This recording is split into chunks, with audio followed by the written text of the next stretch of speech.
सभाध्यक्ष महोदय,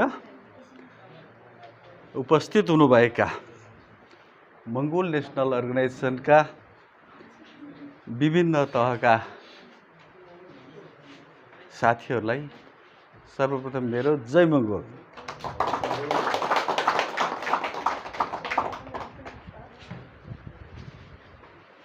यो देश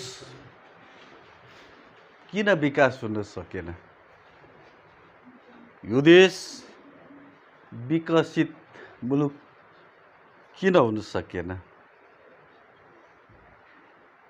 सभ्य समाज किन हुन सकेन? परिष्कृत संस्कार किन हुन सकेन? यस विषयमा म तपाईहरुलाई अलिकति सर्वप्रथम स्पष्ट पार्न गइरहेको छु यस विषयमा। र देश विकास हुनको लागि, समाज परिवर्तन हुनको लागि, परिष्कृत संस्कार बन्नको लागि बुद्धि, विवेक, ज्ञान र परिष्कृत संस्कारको आवश्यकता पर्दछ।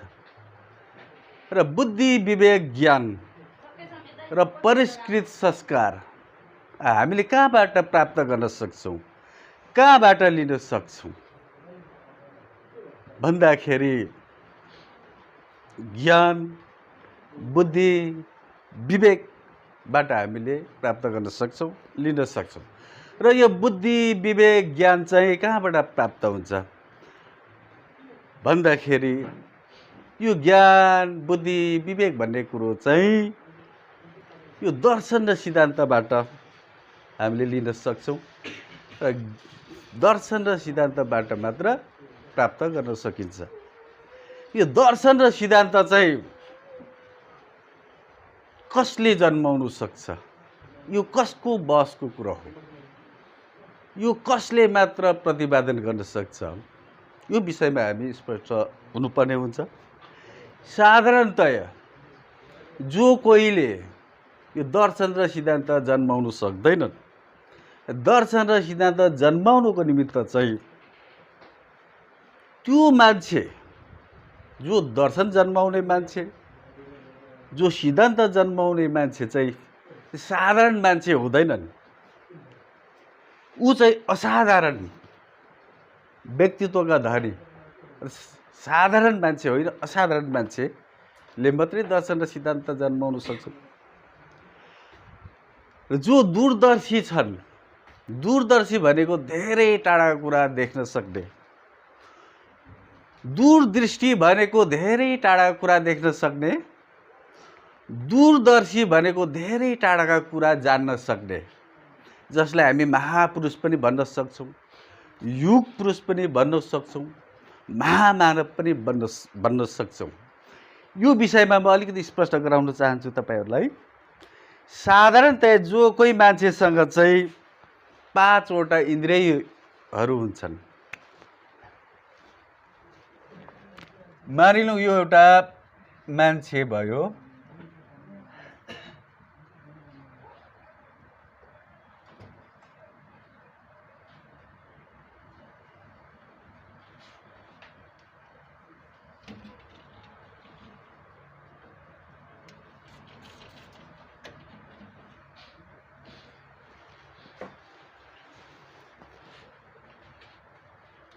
साधारणतया जो कोही मान्छेसँग चाहिँ नाक हुन्छ,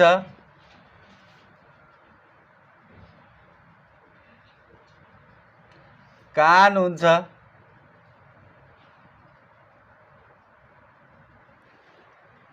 आँखा हुन्छ,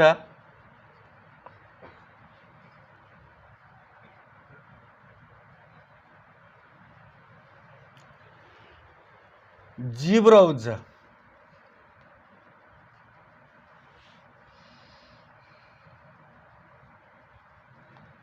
र यो चाहिँ छाला। आँखाले देख्ने काम गर्छ,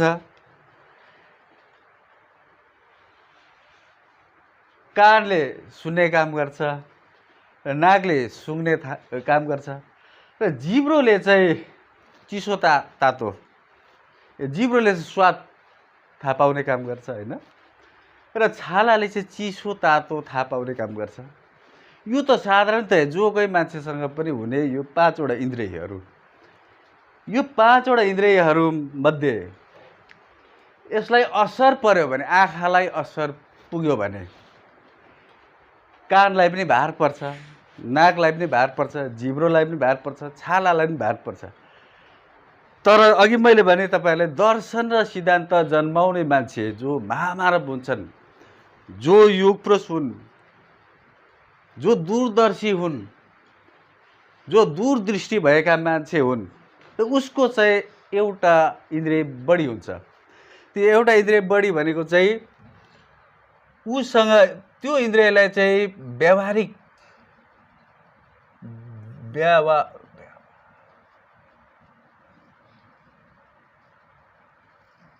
व्यावहारिक ज्ञान भनिन्छ। अर्थात् छैटौं इन्द्रिय,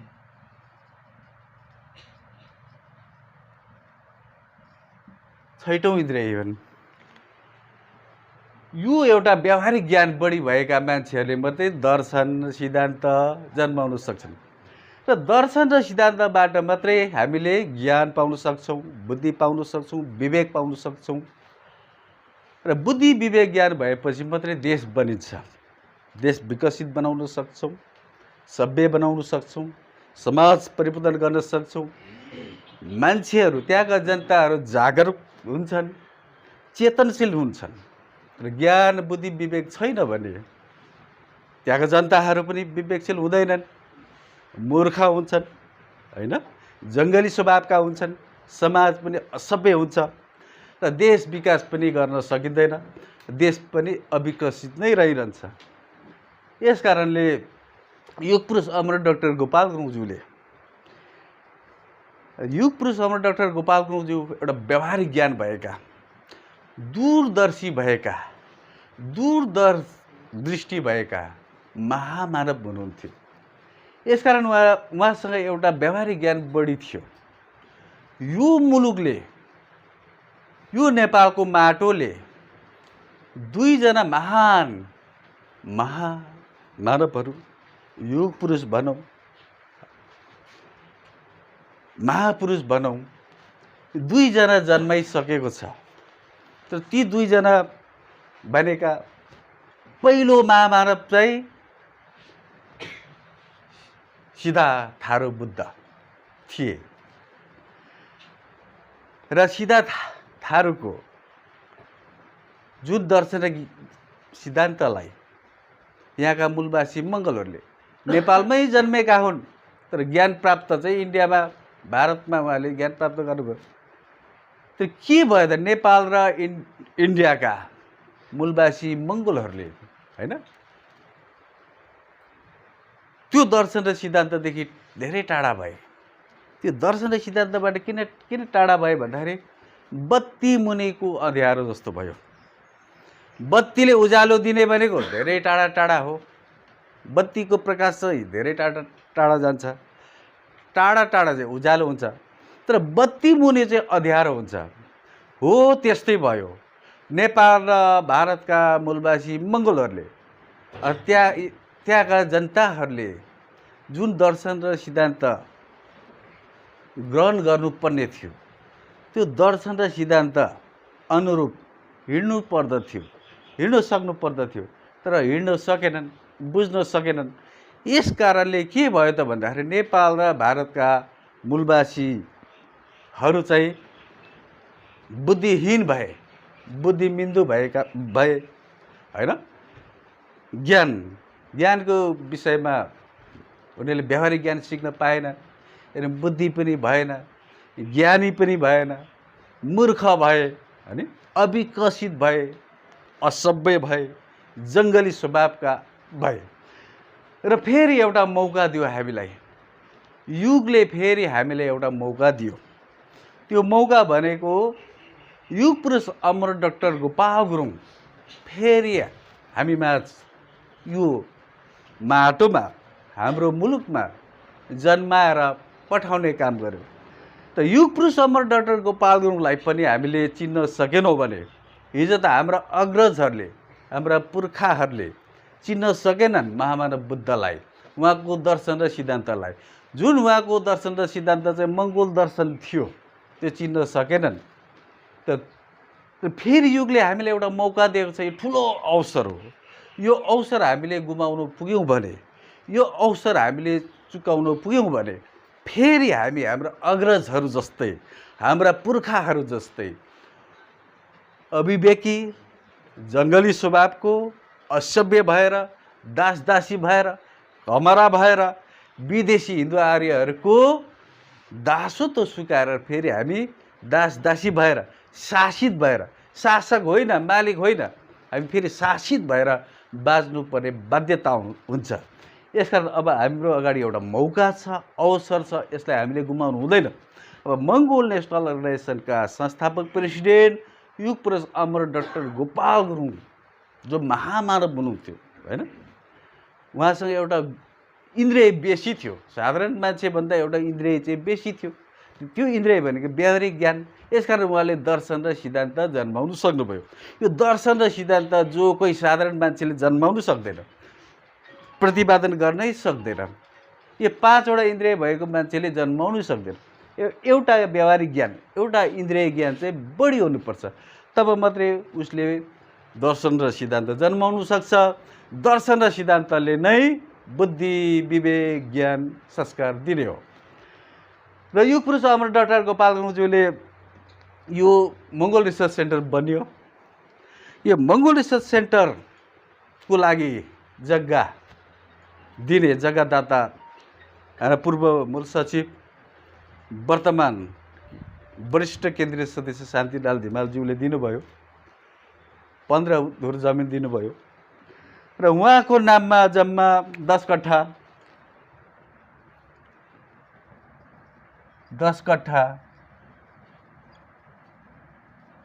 उहाँले 15 धुर दिनुभयो। 15 धुर दिनुभयो। उहाँसँग 9 कट्ठा 5 धुर मात्रै रह्यो। यो 5 धुर चाहिँ उहाँको यो 15 धुर चाहिँ कहिले पनि उहाँको 10 कट्ठामा जोडिँदैन। अब उहाँले चाहिँ योगदान गर्नुभयो। त उहाँले जुन मङ्गोल रिसर्च सेन्टरको लागि जुन जमिन दिनुभयो त्यो ऐतिहासिक भयो। त्यो ऐतिहासिक महत्त्वको कुरा भयो। यो त अबको आउने जेनेरेसनले अझ यसलाई गहिरो रूपमा यसको महत्त्व र यसको मूल्य बुझ्नेछन्। र उहाँले कसरी आँट गर्नुभयो मङ्गोल नेसनल अर्गनाइजेसनलाई जग्गा दान गर्नको निमित्त, मङ्गोल रिसर्च सेन्टरलाई जग्गा दान गर्नको निमित्त कसरी आँट र साहस गर्नुभयो। त हामीले सिकेको त लिनु मात्रै सिकेका छौँ। बाहुनवादी नीति भनेको चाहिँ त्यसले धूर्त नीति अर्थात् लुटेरा नीति हो, त्यो लिने नीति मात्रै हो। हामीले पाठ्यक्रममा पढेको, हामीले कथा प्रवचनमा सुनेको, व्यवहारिक रूपमा देखिएको, गाउँघर समाजमा देखिएको कुरो चाहिँ के हो त भन्दाखेरि हामी लिने, लुट्ने, लुटेरा नीति मात्रै सिकेका छौँ। हामीले स्कुल पढ्दा पनि त्यही सिकेका छौँ, हरेक कुरामा पनि त्यही सिकेका छौँ। तर शान्तिलाल धिमालजीले यत्रो ठुलो महान काम कसरी गर्नुभयो। हाम्रो समाजले सिकेको त लिने मात्रै सिकेको छ, दिने कुरो चाहिँ सिकेकै छैन। त मङ्गोलको नीति चाहिँ दिने नीति हो, उदार नीति हो। तर यसको लागि पहिलो अभ्यास युग पुरुष अमर डाक्टर गोपाल गुरुङज्यूले गर्नुभयो। कसरी अभ्यास गर्नुभयो भन्दाखेरि उहाँको घरदेखि अगाडिपट्टिको यता पूर्वपट्टिको आँगनमा चाहिँ देउताको थान थियो। र युग पुरुष अमर डाक्टर गोपाल गुरुङ त उहाँकोमा आएर बस्नु हुँदाखेरि के गर्नुभयो त भन्दाखेरि त्यो देउताको थानतिर फर्केर उहाँले जतिखेर पनि मलाई देखे पनि, शान्तिजीलाई देखे पनि, त्यतिखेर हामी नजिक आउँदाखेरि उहाँले चाहिँ यसरी प्याच्चा प्याच्चा गरेर थुक्नुहुन्थ्यो देउताको थानतिर। त्यो चाहिँ किन त्यसो गर्नुभयो त भन्दाखेरि डर हराओस् भनेर होइन। एउटा हाम्रो भावना सङ्कुचित छ, डर त्रासले हामी सङ्कुचित भएका छौँ। यसमा जहिले पनि उहाँले के गर्नुभयो भन्दा शान्तिजीले देख्ने गरी जब शान्तिजी आउनुहुन्थ्यो उहाँको छेउमा, त्यो देउताको थानकै छेउमा उहाँ कुर्सी राखेर बस्नुहुन्थ्यो यता फर्केर पूर्वपट्टि, अनि पिचिक पिचिक गरेर थुक्नुहुन्थ्यो उहाँले। त्यो शान्तिजीको पनि डर हरायो। किन हरायो त भन्दा केही नगर्ने रहेछ यो देउताले त भन्ने भयो। त्यसपछि डाक्टर गोपाल गुरुङज्यूले उहाँलाई के गर्नुभयो त भन्दाखेरि अब तिमीले यो देउताको थान हटाइदेऊ भाइ भन्नुभयो। त उहाँले हटाइदिनु भयो। त हटाइदिइसकेपछि मात्रै उहाँको डर त्रासहरू चाहिँ हरायो। यसरी उहाँ आँटी भएर आउनुभयो, खाँटी भएर आउनुभयो, साहसी भएर आउनुभयो, अनि उहाँसँग दिने हिम्मत चाहिँ जुट्यो। त्यस कारण उहाँले चाहिँ यो ऐतिहासिक रिसर्च सेन्टरमा चाहिँ जग्गा दिन सक्नुभयो, जग्गा दिन सफल हुनुभयो। र त्यसपछि मेरो पाला आयो। फेरि मेरो पनि आँगनमा त्यो देउता थुप्रिरहेको थियो। त्यही मलाई अब तिमीले देउता हटाइदेऊ भन्नुभयो। र त्यसको लागि चाहिँ शान्तिजीलाई चाहिँ जासुसी राख्नुभएको रहेछ फेरि। अनि मैले 2 महिनामा हटाउँछु भनेको थिएँ। अनि सधैँ त्यो भाइले हटायो कि हटाएन भनेर शान्तिजीलाई चाहिँ दाइले फोन गर्नु हुन्थेछ, सोध्नु हुन्थेछ। अनि मैले हटाएपछि एक दिन छिटो छिटो फोन गरेँ दाइलाई, निकै ठुलो काम गरेँ जस्तो गरेर छिटो छिटो फोन गरेँ, दाइ मैले आँगनको सबै हटाइदिएँ भनेर। मैले सुने भाइ, मैले थाहा पाएँ, अस्ति नै थाहा पाएँ भन्नुभयो कि दाइले। त्यसले के भयो भन्दाखेरि हामी केमा चुकेका छौँ भन्दाखेरि हामी चुकेका छौँ। जस्तै अब हामी मन्दिरलाई पनि जग्गा दिन्छौँ, चर्चलाई पनि दिन्छौँ, गुम्बालाई पनि दिन्छौँ, पार्टी पौवा चौतारा सबैलाई जमिन पनि दिन्छौँ, बनाइ पनि दिन्छौँ। तर मङ्गोल नेसनल अर्गनाइजेसनको निम्ति एउटा हामीले रिसर्च सेन्टरको निम्ति जग्गा, विभिन्न अब कार्यालयको कुराहरू आयो। अब वडा कार्यालय, नगर कार्यालय, जिल्ला कार्यालयको लागि हामीले जग्गा दिन किन सकिरहेका छैनौँ? त्यहाँ हामीले भवन किन बनाउन सकिरहेका छैनौँ? होइन, अरू कुरामा त दिन्छौँ त हामीले। भन्दाखेरि हामीलाई केले पक्रेर राखेको छ भन्दाखेरि हामी किन त्योभन्दा माथि उठ्न सकेका छैनौँ भन्दाखेरि यो चाहिँ सबैभन्दा हाम्रो रोग चाहिँ के छ भन्दा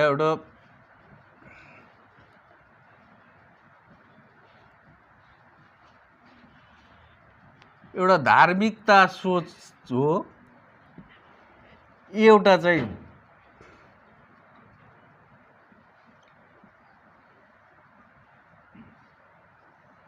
जातिगत सोच हामीमा भएर हो, र एउटा चाहिँ संस्कारगत छ।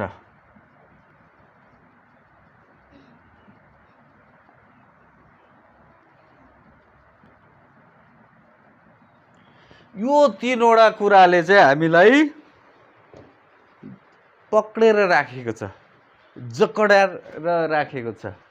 यो भन्दा माथि उठ्ने बित्तिकै हामी मङ्गोल नेसनल अर्गनाइजेसनलाई हामी धेरै माथिभन्दा माथि पुर्याउन सक्छौँ।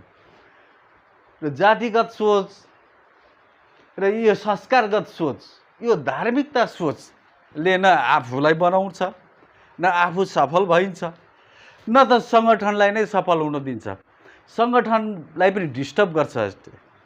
यो सोच हामीले पालेर राख्यौँ भने सङ्गठन पनि फक्रेर आउँदैन, यो पनि मौलाएर आउँदैन। यो भनेको त झार जङ्गल हो। यो सङ्गठनलाई बढ्नै नदिने, आफू पनि सफल भइँदैन, सङ्गठनलाई पनि डिस्टर्ब यसले गर्छ। होइन, यो कुरा चाहिँ पहिलो पटक शान्तिलाल धिमालजीलाई उहाँले प्रयोग गर्नुभयो। उहाँको दर्शन र सिद्धान्तलाई होइन प्रतिपादन गर्नुको लागि, कार्यान्वयन गर्नुको लागि शान्तिलाल धिमालजीबाट उहाँले सुरु गर्नुभयो।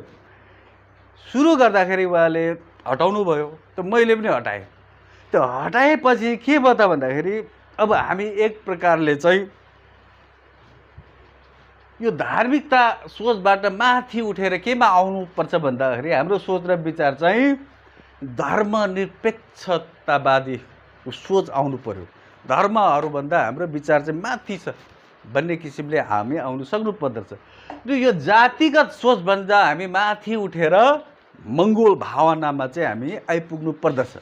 र यो संस्कारगत, यो संस्कार त अघि मैले भने यो कुसंस्कार हो, यो ठग्ने संस्कार हो। यो हामीले जुन सिकेका छौँ, जुन हामीले ग्रहण गर्छौँ नि, हामीले पालना गरिरहेका छौँ, त्यो त ठग संस्कार हो। त्यो त लिने संस्कार मात्रै हो। यो यसलाई कुसंस्कार भन्दा नि भयो। तर अब हामीले कुको ठाउँमा सुसंस्कारमा आउनु पर्यो। हामी त्यति माथि हामी बढ्नु सक्नुपर्छ। तब मात्रै हामीले परिवर्तन गर्न सक्छौँ, आफू पनि बनिन सक्छौँ, सङ्गठनलाई पनि अगाडि बढाउन सक्छौँ। र त्यसपछि राजनीतिमा फेरि सफल हुनको लागि होइन, अब अलिकति म बताउँछु म तपाईँहरूलाई। डाक्टर गोपाल गुरुङज्यूले जुवा खेल्नुभयो। कसको निम्ति भन्दाखेरि सङ्गठनको निम्ति। र सङ्गठनलाई चाहिँ उहाँले दाउमा राख्नु भएन, तर आफूलाई चाहिँ दाउमा राख्नुभयो। सङ्गठनको खातिर, सङ्गठनलाई अगाडि बढाउनको लागि, सङ्गठनलाई मजबुत बनाउनको लागि उहाँले आफूलाई चाहिँ दाउमा राख्नुभयो, सङ्गठनलाई चाहिँ राख्नु भएन। र उहाँले आफूसँग भएको जग्गा जमिन सारा सम्पत्तिहरू सबै मङ्गोल नेसनल अर्गनाइजेसनमै उहाँले लगानी गर्नुभयो, समर्पित गर्नुभयो। तर आफूसँग भएको दिमाग पनि, बल बय सारा शक्ति पनि मङ्गोल नेसनल अर्गनाइजेसनमै समर्पण गर्नुभयो। त्यसको लागि जेल पनि भोग्न तयार हुनुभयो, भागेर भूमिगत हुनु पनि तयार हुनुभयो। त्यसपछि मात्रै के भयो त भन्दाखेरि अब युग पुरुष अमर डाक्टर गोपाल गुरुङ अबको आउने समाजमा, अबको आउने जेनेरेसनहरूको निमित्त चाहिँ उहाँ तारा, चम्किलो तारा भएर, युग पुरुष भएर, महामानव भएर, दूरदर्शी, दूरदृष्टि युग पुरुष हामीले जे नामले पुकारे पनि कम्ती हुने भयो। र उहाँले ठुलो गुण लगाएर जानुभयो हामीलाई, समाजलाई, देशलाई र आउँदो भावी पिँढीहरूको निमित्त उहाँले ठुलो गुण लगाएर जानुभयो। जो कि उहाँले जुवा खेल्नुभयो। जुवा भनेको चाहिँ दुई खालको हुन्छ। एउटा चाहिँ टोपी खोलेर नै दाउमा हाल्ने एउटा जुवा हुन्छ, र एउटा चाहिँ टोपी नखोलिकन खेल्ने जुवा हुन्छ। त उहाँले टोपी खोलेर जुवा खेल्नु भएन। टोपी खोलेर चाहिँ दाउमा हाल्नु भनेको चाहिँ त्यो चाहिँ स्वार्थ भयो। त्यो सङ्गठन डुबे पनि डुबोस् भन्नेतिर जान्छ त्यो। त टोपी नखोलिकन खेल्ने जुवा चाहिँ म डुबे पनि, म बर्बाद भए पनि सङ्गठन चाहिँ डुब्नु भएन। सङ्गठनले भोलि यो देश बनाउँछ, यो समाज बनाउँछ, आउँदो भावी पिँढीहरूलाई मान्छेको रूपमा छाती चाक्लो पारेर, शिर ठाडो पारेर मालिक र शासक बनाएर बचाउनेछ, बाँच्न दिनेछ, सङ्गठनले यो काम गर्नेछ भनेर उहाँले आफूलाई चाहिँ दाउमा राखेर सङ्गठनलाई माथि पुर्याउनको लागि, सङ्गठनलाई बलियो बनाउनको लागि उहाँले जुवा खेल्नुभयो। र उहाँ त्यसपछि उहाँले मलाई पनि जुवा खेल्न लाउनुभयो। म त जुवा खेल्न त सक्ने थिइनँ, किनकि म त धार्मिकता सोचले ग्रसित थिएँ, जातिगत सोचले ग्रसित थिएँ, संस्कारगत सोचले ग्रसित थिएँ। त्यो ग्रसित भएपछि त त्यो प्रगति गर्ने कुरो भएन, आर्ट गर्ने कुरो भएन यो त। र मैले पनि अनि मलाई पनि उहाँले चाहिँ एउटा खालको क्रान्तिकारी बनाउनु भयो, योभन्दा माथि उठाउनु भयो। उठाएपछि मैले नि जुवा खेलेँ। मैले जुवा खेलेँ 28 वर्ष भयो। 28 वर्षमा मसँग भएको सारा सारा सम्पत्ति सबै मैले सङ्गठनमै समर्पण गरेँ, सङ्गठनमै मैले लगानी गरेँ। मैले 1 रुपियाँ पनि कमाइनँ। यसकारण त्यसको प्रतिफल के भयो त भन्दा त्यो चाहिँ के हो त भन्दा त्यो चाहिँ खासमा लगानी गरे, त्यो चाहिँ कर्म गरेको। त्यो कर्म गरिसकेपछि कर्मको फल हामीले आश गर्नु हुँदैन। त्यो कर्मको फल चाहिँ हामीले दिने कुरो होइन, त्यो हाम्रो बसको कुरो होइन। हामीले राम्रो कर्म गऱ्यौँ भने चाहिँ राम्रो फल पाउँछ। र मैले सारा जिन्दगी नै सारा जोस जवानी सारा ब्रेन शक्ति होइन मसँग भएभरको झिटी झम्टा सबै मैले सङ्गठनमा समर्पण गरिसकेपछि, समर्पित गरिसकेपछि चाहिँ रिजल्टमा के आयो त? कर्म त गरेँ मैले, त्यसको प्रतिफल के आयो त भन्दाखेरि म युग पुरुष अमर डाक्टर गोपाल गुरुङज्यूको महामानव युग पुरुष अमर डाक्टर गोपाल गुरुङज्यूको जो चाहिँ 6औं ज्ञानेन्द्रिय भएको व्यवहारिक ज्ञान भएको महामानवको चाहिँ म उत्तराधिकारी बन्ने मौका पाएँ मैले। त्यो चाहिँ चान्चुने कुरो होइन, त्यो उत्तराधिकारी बन्ने मौका, त्यो सौभाग्य मैले त्यो पाएँ। यस कारणले जुवा खेल्नुपर्छ हामीले। यसमा सङ्गठनलाई खत्तम हुने गरी, सङ्गठनलाई दाग लाग्ने गरी, सङ्गठनलाई नै नाश हुने गरी होइन, तर हामीले चाहिँ यसमा चाहिँ सङ्गठनमा चाहिँ व्यक्तिगत रूपले हामीले चाहिँ जुवा खेल्नुपर्छ। त्यो जुवा खेल्नको लागि चाहिँ यो नै जुवा हो। हेर्नुहोस्, धार्मिकता सोचबाट माथि उड्नुहोस्, त्यो जुवा भइगयो। जातिगत सोचबाट माथि उड्नुहोस्, त्यो जुवा भइगयो। संस्कारगत सोचबाट माथि उड्नुहोस्, जुवा भयो। अब त यस्तो के हुन्छ भन्दाखेरि अब मङ्गोलमा त आयो नि, मङ्गोल नेसनल अर्गनाइजेसनको साधारण सदस्य लिएर विभिन्न पोस्टमा त छौँ नि हामी। अब के भन्छौँ भने हाम्रो मेचेको त त्यस्तो हुँदैन हौ, त्यस्तो गर्दैन हौ, 13 दिन कि 12 दिन बस्दैनौ, टाउको पनि खुइलाउँदैनौ भनेर त्यस्तो। त्यो त के जातिगत संस्कारको कुराहरू आयो। त हाम्रो त मङ्गोल भावना, मङ्गोल संस्कारका कुराहरू आउनु पर्दछ होइन। यसो दिमागको कुरा आउँदा पनि हाम्रो दिमागको त त्यस्तो हुँदैन हौ, तिमीहरूको अर्कै रहेछौ भन्ने त्यो एउटा कुरा आउँछ नि। त्यो चाहिँ सोचाइ नै दरिद्र सोचाइ हो। त्यो चाहिँ महान बन्ने, धनी बन्ने, मालिक बन्ने सोचाइ होइन। त्यो धनी बन्ने सोचाइ नै होइन, त्यो दरिद्र सोचाइ हो। यो कुराबाट हामीले माथि उड्नुपर्छ। अब हामी कालो टिका लगाउँछौँ आज होइन। कालो टिका लगाउनुको अर्थ के हो त भन्दाखेरि कालो टिका लगाएर अरूलाई देखाउँदै हिँड्नु, अरूलाई तिम्रो रातो टिका लगाउँछौ, तिम्रो सेतो टिका लगाउँछौ, यहाँ कालो हेर, तिमीहरूको निधार तास दिन नपरोस् भन्दै हिँडेको त के अर्थ भएर? हिँड्नुको अर्थ के भएर? के त भएन। त हामीले कालो टिका लगाइसकेपछि डाक्टर गोपाल गुरुङज्यूले एउटा संस्कार हामीलाई दिएर जानुभयो। संस्कारले नै देश बनिन्छ नि त।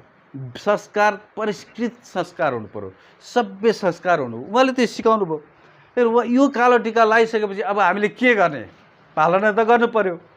त्यो हामीले पालना गर्नुपर्ने भनेको कालो टिका लगाइसकेपछि हामीले प्रण गर्नु पर्यो, प्रतिबद्धता आजदेखि नै जाहेर गर्नु पर्यो। आजदेखि म धार्मिकता सोचभन्दा माथि धर्म निरपेक्षवादी सोच बोकेर हिँड्नेछु। आजको दिनमा जो जातिगत सोचाइ राख्दिनँ म, आफ्नो समुदाय, आफ्नो जात मात्रै खोज्दै जाँदिनँ म। ती सबै मङ्गलहरू समान हुनु मेरो लागि भनेर आज तदेखि प्रतिबद्धता गर्नुपर्दछ। र संस्कारगत रूपले चाहिँ अब हाम्रो संस्कार यस्तो छ, यस्तो छ, यस्तो छ भनेर योभन्दा माथि उठेर कालो टिका लगाइसकेपछि हामीले त्यो प्रण गर्नुपर्दछ, प्रतिबद्धता गर्नुपर्दछ। त युग पुरुष अमर डाक्टर गोपाल गुरुङज्यूले हामीले एउटा संस्कार दिएर जानुभयो। त्यो संस्कार त लाएर अर्कालाई देखाउनु मात्रै होइन नि त। त यो भित्र परिवर्तन हुनु पर्यो। जबसम्म हामीले योभन्दा माथि उड्न सक्दैनौँ, न त सङ्गठनलाई माथि पुर्याउन सक्छौँ, सङ्गठनमा डिस्टर्ब हुन्छ र आफूले पनि प्रगति गर्दैनौँ, समय बर्बाद भयो, जिन्दगी बर्बाद मात्रै हुन्छ होइन। यस कारणले युग पुरुष अमर डाक्टर गोपाल गुरुङज्यूले जुन एउटा हामीलाई दिएर जानुभयो एउटा दर्शन र सिद्धान्त, त्यो दर्शन र सिद्धान्तले नै हामीलाई ज्ञान दिन्छ, बुद्धि दिन्छ, विवेक दिन्छ। त्यसले परिष्कृत संस्कार सिकाउँछ। हामी धनी भएर जान्छौँ, सम्पन्न भएर जान्छौँ, सभ्य भएर जान्छौँ, मान्छे जस्तो भएर बाँच्छौँ, मान्छे जस्तो भएर मर्छौँ। यस कारणले यो युगले अर्थात् यो माटोले, यो नेपाल धरतीले चाहिँ एउटा फेरि हामीलाई एउटा अवसर दिएको छ, एउटा सुनौलो अवसर दिएको छ। डाक्टर गोपाल गुरुङलाई हामीले चिन्न सकेनौँ भने, मङ्गोल नेसनल अर्गनाइजेसनलाई हामीले बुझ्न सकेनौँ भने फेरि हाम्रो जिन्दगी त पहिलाको जस्तै हुन्छ। शासक तिनै विदेशी, हिन्दू आर्य ब्राह्मण क्षेत्रीयहरू हुन्छन्, त हामी त सधैँ शासित शोषित कमरा भएर हामीले बाँच्नुपर्ने बाध्यता हुन्छ। र अब यसबाट हामीले माथि उठ्नु पर्दछ। र मैले निरन्तर 2 महिना 3 महिनादेखि मैले के भन्दै आएँ त भन्दाखेरि मेरो 28 वर्षदेखिको एउटा अनुभव पनि हो। मैले सिकेको कुराहरू, मैले जानेको कुराहरू किन सेयर गरेँ त भन्दाखेरि, किन सेयर गरिराखेको छु त भन्दाखेरि, मैले देखेको समाज भनेको अब 5 वर्षदेखि 6 वर्षभित्रमा चाहिँ मङ्गोल नेसनल अर्गनाइजेसन खोज्नेहरू आउनेछन्, भौतारिँदै आउनेछन्, चिच्याउँदै आउनेछन्। डाक्टर गोपाल गुरुङलाई हामीले भेट्न पाएनौँ, उहाँको दर्शन र सिद्धान्तलाई हामीले जान्न पाएनौँ। हामी जान्न चाहन्छौँ, उहाँलाई साथ दिन चाहन्छौँ, उहाँको सङ्गठनलाई अगाडि बढाउन चाहन्छौँ। हामीलाई पनि आबद्ध गरिदिनुहोस्, हामीलाई पनि एमएनओको कुराहरू सुनाउनुहोस् भनेर अब मङ्गोल नेसनल अर्गनाइजेसनलाई खोज्नेहरू, युग पुरुष अमर डाक्टर गोपाल गुरुङज्यूलाई खोज्नेहरू चाहिँ अबको 4 देखि 5 वर्षभित्रमा आउनेछन्। हो त्यतिखेर आउँदाखेरि चाहिँ हामीले सम्हाल्न सक्नुपर्ने हुन्छ। हामीले चाहिँ उहाँहरूलाई, ती आउने नव आगन्तुकहरूलाई चाहिँ हामीले सम्झाउनु पर्ने हुन्छ, बुझाउनु पर्ने हुन्छ, मिलाएर राख्नुपर्ने हुन्छ। र त्यतिखेर चाहिँ अब हामीले हाम्रा कार्यकर्ताहरू हैन, हाम्रो मङ्गोल नेसनल अर्गनाइजेसनका नेताहरू चाहिँ त्यस्तै तिनै बाहुन छेत्री जस्तै उग्र भइदियो भने हैन, उनीहरू जस्तै लुट्ने धुत्ने नै भइराख्यो भने, त आदिवासी जनजाति भन्नेहरूले जस्तै हामी नि मूर्ख भइदिउँ भने, ज्ञान बुद्धि विवेक शून्य भयौँ भने त्यो त बराबरी भयो, फाइदा त केही भएन हैन। अबको 5-6 वर्षभित्रमा चाहिँ ती सबैलाई समेटेर, सबैको लिडरसिप गर्ने, सबैलाई नेतृत्व गर्न सक्ने बनाउनुको लागि मैले खारिएको कुराहरू हैन, मैले जति पनि बुझेँ, जति पनि डाक्टर गोपाल गुरुङसँग मैले उहाँले भन्नुभएको कुराहरू, उहाँले सिकाउनु भएको कुराहरूलाई मैले चाहिँ यसरी तपाईँहरूमा सेयर गर्नुको कारण चाहिँ अबको 5-6 वर्षमा आउँछन्, एउटा ठुलो जमात आउँछ, सबै देशै पल्टेर आउँछ, एमएनओमा आउँछ। त त्यतिखेर हामी पनि परिवर्तन हुन सकेनौँ भने, त्यतिखेर हामीले मिठो बोल्न जानेनौँ भने, त्यतिखेर हामीले सत्य यथार्थ कुरा बोल्न जानेनौँ भने, त्यतिखेर हामीले स्पष्ट बोल्न जानेनौँ भने त उनीहरू त फेरि विचलित हुन्छ। उनीहरूलाई शङ्का हुन्छ, के हो यहाँ त केही छैन, एमएनओको कार्यकर्ताहरू, एमएनओको नेताहरू त हैन, केही बुझाउन नसक्ने भयो, के भन्न नसक्ने भयो, केही त सिकेको रहेनछ, कुनै संस्कार सिकेको रहेनछ, कुनै सभ्यता भन्ने रहेनछ भनेपछि त्यतिखेर फेरि ठुलो एउटा नोक्सान हुन्छ। यसकारण अहिले चाहिँ अब हामीले त्यतिखेर नोक्सान हुन दिनु हुँदैन। अब हामीले त्यो मौका गुमाउनु हुँदैन। यसकारण अब तपाईँहरूले पनि जुवा खेल्नुपर्छ। जुवा भनेको मङ्गोल नेसनल अर्गनाइजेसनलाई हानि नोक्सानी हुने कुरो होइन, हुन दिनु हुँदैन। तर आफू नोक्सान भए पनि, तर अब हामी त नाफामुखीमा गइराखेको हुन्छौँ। कस्तो हुन्छौँ भन्दाखेरि अब होइन, अघि भन्यो नि, अब हामी त क्यालेन्डर बेचेर पैसा कमाउनु खोज्छौँ, किताब बेचेर पैसा कमाउनु खोज्छौँ होइन, त्यो त योगदान भएन नि त होइन। झन्डा बेचेर पैसा कमाउनु खोज्छौँ, त्यो पैसा कमाउने सोच राख्यो भने चाहिँ त्यो त व्यापारिक सोच भयो। तर हामीले चाहिँ के गर्नु पर्यो भन्दाखेरि त्यसको फल, यो चाहिँ हाम्रो लगानी हो, यो चाहिँ हाम्रो चाहिँ के हो त कर्म हो, कर्मको खेती हो। त्यो फल दिन बल्ल समयले जानेको हुन्छ, समयले नै फल दिन्छ। यसकारण हामीले हाम्रो सोचहरू चाहिँ अब अलिकति हामीले बदल्नु पर्ने हुन्छ। यो कुरालाई त्याग्ने बित्तिकै सोच बदलिन्छ। सोच बदलिसकेपछि मात्रै हामीले अब रिसर्च सेन्टर बनायौँ नि हामीले यहाँ होइन, बनाएर अब डाक्टर गोपाल गुरुङज्यूको महत्त्वपूर्ण कागजातहरू, महत्त्वपूर्ण यहाँ कुराहरू छन्, त्यसलाई चाहिँ सुरक्षित रूपले राख्नको लागि चाहिँ अति आवश्यक थियो। हामीलाई एउटा घरको आवश्यकता थियो। त्यो एउटा हामीले एउटा सामान्य एक तलेको बनायौँ, त्यो पनि सानो सानो कोठा मात्रै छ होइन। तर किन सोचाइ त्यसो आयो, किन मान्छेले अब त्यसलाई चाहिँ एक खालको खिसी टिउडीको रूपमा हेरे होइन, त्यसलाई किन अब भन्ने कुरा आयो। त्यो चाहिँ के हो त भन्दाखेरि अब संस्कारगत रूपले सोचाइ नै अब दरिद्र भएपछि त्यो भन्ने कुरो नै हो। हामीले त्यसमा चाहिँ माइन्ड गर्ने कुरा पनि आउँदैन, रिसाउने कुरा पनि आउँदैन होइन। किनभने हाम्रो मान्छेले त निकै टाढा हेर्न सक्दैन नि त। कम्युनिस्टहरूले भ्रष्टाचार गरेर 10 तलाको घर बनाउँदाखेरि, भवन बनाउँदाखेरि, कार्यालय बनाउँदाखेरि त्यो त देख्दै नदेख्ने होइन।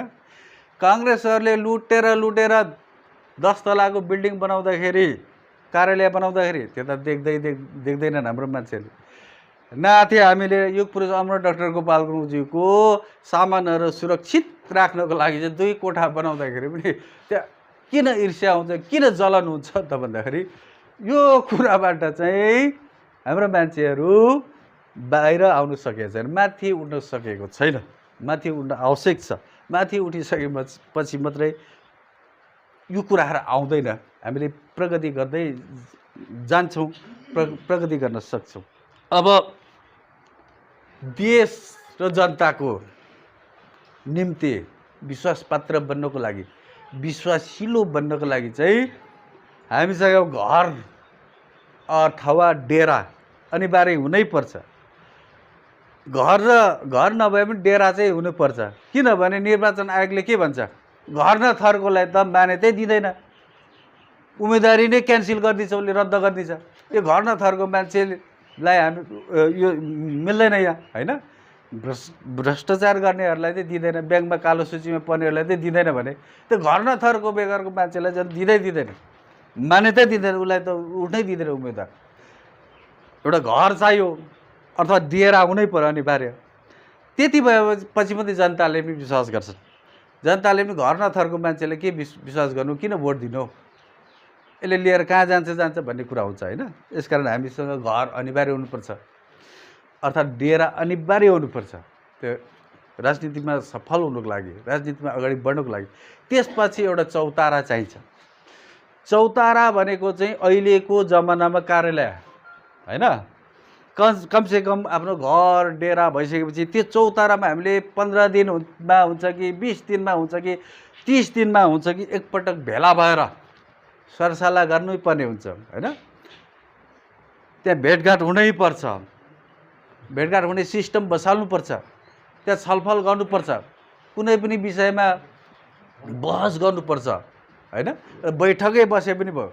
त्यो कार्यालय भनेको त वडा कार्यालय, नगर कार्यालय होइन, नगरसभाको कार्यालय, जिल्ला सभाको कार्यालय, चौतारा भनेको त्यो, त्यसको आवश्यक पर्छ। त्यो बेगर चाहिँ हामीले प्रगति गर्नै सक्दैनौँ। घर र डेरा भएर मात्रै भएन, हामीले जमघट भएर चाहिँ एक आपसमा हामीले सरसल्लाह गर्ने होइन, बहस गर्ने, छलफल गर्ने, तर्क वितर्क गर्ने एउटा ठाउँ चाहिन्छ। त्यो ठाउँ भनेको अहिलेको जमानामा चाहिँ कार्यालय हो।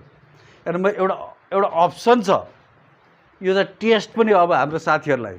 किन टेस्ट हो भन्दाखेरि अब तपाईँहरूले जातिगत, धार्मिकगत र संस्कारगत सोचाइबाट माथि उठ्नको लागि तपाईँहरूले यो टेस्टमा पास हुनुपर्छ। टेस्ट भनेको अब तपाईँहरूले वडा कार्यालयको लागि जमिन दिनुहोस्, नगर कार्यालयको लागि जमिन दिनुहोस्, जिल्ला कार्यालयको लागि जमिन दिनुहोस्, बनाउनुहोस् कार्यालय। त्यहाँ ठाउँमा युग पुरुष अमर डाक्टर गोपाल गुरुङज्यूको मूर्तिहरू बनाउनुहोस्। त्यसपछि मात्रै यो टेस्टमा, यो परीक्षणमा पास भएको ठहरिन्छ। जातिगत, धार्मिकगत र यो संस्कारगतले माथि उठेको ठहर छ। होइन भने केही मात्रामा त प्रगति भएको छ। त्यो रिसर्च सेन्टर बन्यो होइन, रिसर्च सेन्टर बनेर धेरै साथीहरूको यहाँ सहयोग छ, परिश्रम छ, पसिना छ, घाँस काटेर दिनुभएको छ। त्यो त निकै माथिल्लो स्टेपसम्म पुगिसकेको कुरो। अब थोरै छ, अब थोरैदेखि माथि उठ्नु भयो भने साँच्चैको मङ्गोल नेसनल अर्गनाइजेसनमा चाहिँ अब अगाडि बढ्न सक्नुहुनेछ, सफल बन्न सक्नुहुनेछ। थोरै मात्रै छ। अब एउटा क्रान्तिकारी हुनुको लागि, एउटा भोलिको लागि राजनेता बन्नुको लागि, भोलिको लागि देशको नेता बन्नुको लागि अहिले त सबैजना मङ्गोल नेसनल अर्गनाइजेसनको नेता मात्रै बनिसक्नु भएको छ। अब देशको नेता हुनु बाँकी नै छ, जनताको नेता हुनु बाँकी नै छ। यसकारण जनताको नेता हुनुको लागि, देशको नेता हुनुको लागि चाहिँ अब मङ्गोल भनेर मात्रै पुग्दैन। त्यो मङ्गोल भनेपछि त 80% मात्रै भयो। त्यहाँ भोलि देश विदेश राष्ट्र अन्तर्राष्ट्रको पनि नेता बन्नको लागि, अन्तर्राष्ट्रिय स्तरको नेता बन्नको लागि हामीले यो कुराहरू त्याग्नै पर्छ। त्यागिसकेपछि मात्रै त्यागेर माथि उड्नुपर्छ, त्यसपछि हामीले सफल गर्न सक्छौँ। र यो चाहिँ टेस्ट भयो। अब यो कसले बनाउँछ, कसले बनाउनु सक्छ हैन। डाक्टर गोपाल गुरुङजीको मूर्ति वडा सभा कार्यालय, जिल्ला सभा कार्यालय, अब प्रदेश सभा कार्यालय कसले बनाउनु सक्छ, कुन ठाउँमा बनाउन सक्छ, त्यसले चाहिँ हामीलाई स्पष्ट हुन्छ। हामीले स्पष्ट देख्नेछौँ अब चाहिँ साथीहरू क्रान्तिकारी जुझारु भएर कुनै पनि षड्यन्त्रले रोक्न र छेक्न नसक्ने भएर आउनेछ, आइसक्नु भएछ भन्ने कुराहरू चाहिँ हामीले छर्लङ्ग देख्नेछौँ त्यतिखेर। र अहिले चाहिँ यो टेस्टिङ प्रोसेस नै हो यो हैन। र योबाट हामी माथि उड्न सकेनौँ भने शत्रुले हेप्छ हामीलाई। शत्रुले हेप्नुको कारण, शत्रुले झुक्याउनुको कारण, शत्रुले अल्मलाउनुको कारण के त भन्दाखेरि हाम्रो त कमजोरी पक्ष छ, रोगै छ। धार्मिक रूपले हामी अगाडि बढ्न सकेका छैनौँ। जति पनि मङ्गोल नेसनल अर्गनाइजेसनका नेता कार्यकर्ताहरू असफल भए नि हैन, बाहिरेर गए नि, त कुनै न कुनै रूपमा जातिगत रूपले अगाडि बढ्न नसकेर, धार्मिक रूपले अगाडि बढ्न नसकेर, संस्कारगत रूपले चाहिँ अप्ठ्यारो पारेर डिस्टर्ब गरेर चाहिँ त्यसरी भएको। र अर्को आमूल परिवर्तनको कुरा गर्छौँ हामी। आमूल परिवर्तन चाहिँ सशस्त्र क्रान्ति गरेर पनि परिवर्तन आउँछ हैन। वैचारिक क्रान्तिले पनि परिवर्तन हुन्छ। तर परिवर्तन भइसकेपछि चाहिँ अधिकार भन्ने कुरो चाहिँ आमूल परिवर्तन हुँदैन, सबै अधिकार प्राप्त हुँदैन। त्यो अधिकार चाहिँ 50-50 नै हुन्छ, 50-50 हुन्छ। र 50-50 अधिकार बाढिन्छ, 50-50 अधिकार बाढिन्छ। त्यो पुरानो शासक हुन्छ र जो जनताले आन्दोलन गर्छ, कुनै राजनीतिक दलले आन्दोलन गर्छ, त्यो आन्दोलन सफल भयो भने बाँड्ने अधिकार भनेको चाहिँ आधा आधा नै हुन्छ। त्यो आधा आधा बाँडिसकेपछि कुन ठिक हो कुन बेठिक हो, केही समयपछि, केही वर्षपछि चाहिँ अनि त्यसैको हुन्छ। जुन ठिक छ हैन, त्यसैकोतिर सबै शक्ति अथवा अधिकार पनि उतैतिर सबै 100% उतै सर्छ। जस्तै तपाईँहरूलाई म देखाउँछु, हाम्रो मान्छे आमूल परिवर्तनको कुराहरू गर्नुहुन्छ हैन, त्यो एकैचोटि कहिले पनि आमूल परिवर्तन हुँदैन। त्यो 2007 सालमा के भन्दा भन्दाखेरि 2007 सालमा जनआन्दोलन भयो हैन, राणा शासन अन्त्यको लागि, राणा शासन खेद्नको लागि। 2007 सालको आन्दोलन सफल भयो। आन्दोलन सफल भएपछि के भन्दा 50-50 अधिकार बाँडियो। अधिकार बाँड्दाखेरि 50-50 बाँडे है, 50-50 अधिकार बाँडे। किन अधिकार बाँडे भन्दाखेरि 8 सालमा मात्रै चुनाव भयो, आम चुनाव भयो। त्यो आम चुनाव नहुन्जेल त त्यही राणा नै प्रधानमन्त्री थिए नि, मोहन शमशेर नै प्रधानमन्त्री राखेको थियो नि, अन्तरिम संविधान प्रधानमन्त्री राखेको थियो नि त। तर त्यो मोहन शमशेरले नै के गर्यो भनेपछि चुनाव गरायो उसको प्रधानमन्त्रीत्वका यसमा चाहिँ हैन। र अलि पछि के भयो त भन्दाखेरि यो चाहिँ राजनीतिक दल अथवा यो जनताको अधिकार भयो। यसले अलिकति लानुपर्छ होला है। यो 50% जनताको अधिकार, जनताको अधिकार भयो। यो चाहिँ तिनै पुराना शासकहरूको, राणा शासकहरूको अधिकार यो 50%। यसरी बाँडिएको थियो, बाँडिन्छ। यसरी बाँडिसकेपछि अब यो चाहिँ कुन ठिक कुन बेठिक केही समयको लागि हैन टेस्टिङ प्रोसेसमा जान्छ। गइसकेपछि के गर्दा जनताले चाहिँ अब प्रजातन्त्र बहुदलीय प्रजातन्त्र ठिक हो भनेर ल्याए हैन। 7 सालको जनआन्दोलनमा चाहिँ हैन, आन्दोलन जिते, आन्दोलन पुरा गरे। तर त्यो सम्झौतामा के भयो त? अब बसेर त टेबलमा त कागज त गर्नु पर्यो। ल तपाईँहरूको यो प्रजातन्त्र बहुदलीय प्रजातन्त्र ठिक छ भने सबै त्यो अधिकार तपाईँहरू लानुहोस् होइन। यदि हाम्रो अधिकार ठिक छ भने फेरि हामी अधिकार चाहिँ हाम्रोतिर होइन सबै आउँछ। त्यसको लागि हामीले एउटा टेस्ट प्रोसेस चाहिँ राख्नुपर्छ भन्ने कुरो भयो। नभन्दै के भयो त भन्दाखेरि 8 सालमा त कङ्ग्रेसले जित्यो नि। मातृका प्रसाद यो कोइराला प्रधानमन्त्री भए। तर के गर्यो 2017 नपुग्दै यो अधिकार सबै खोसेर 100% चाहिँ महेन्द्र शाहले के गरे?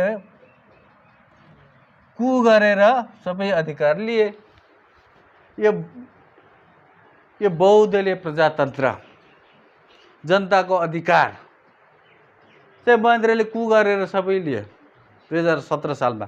त्यसपछि पञ्चायती व्यवस्था, निरङ्कुश पञ्चायती व्यवस्था लादे, एकतन्त्री। यो राजनीतिक दलहरू बहुदलहरू सबै उसले मासिदियो होइन। र फेरि के भयो त भन्दाखेरि 2046 सालमा चाहिँ फेरि के भयो भन्दाखेरि 2046 सालमा फेरि जनआन्दोलन भयो।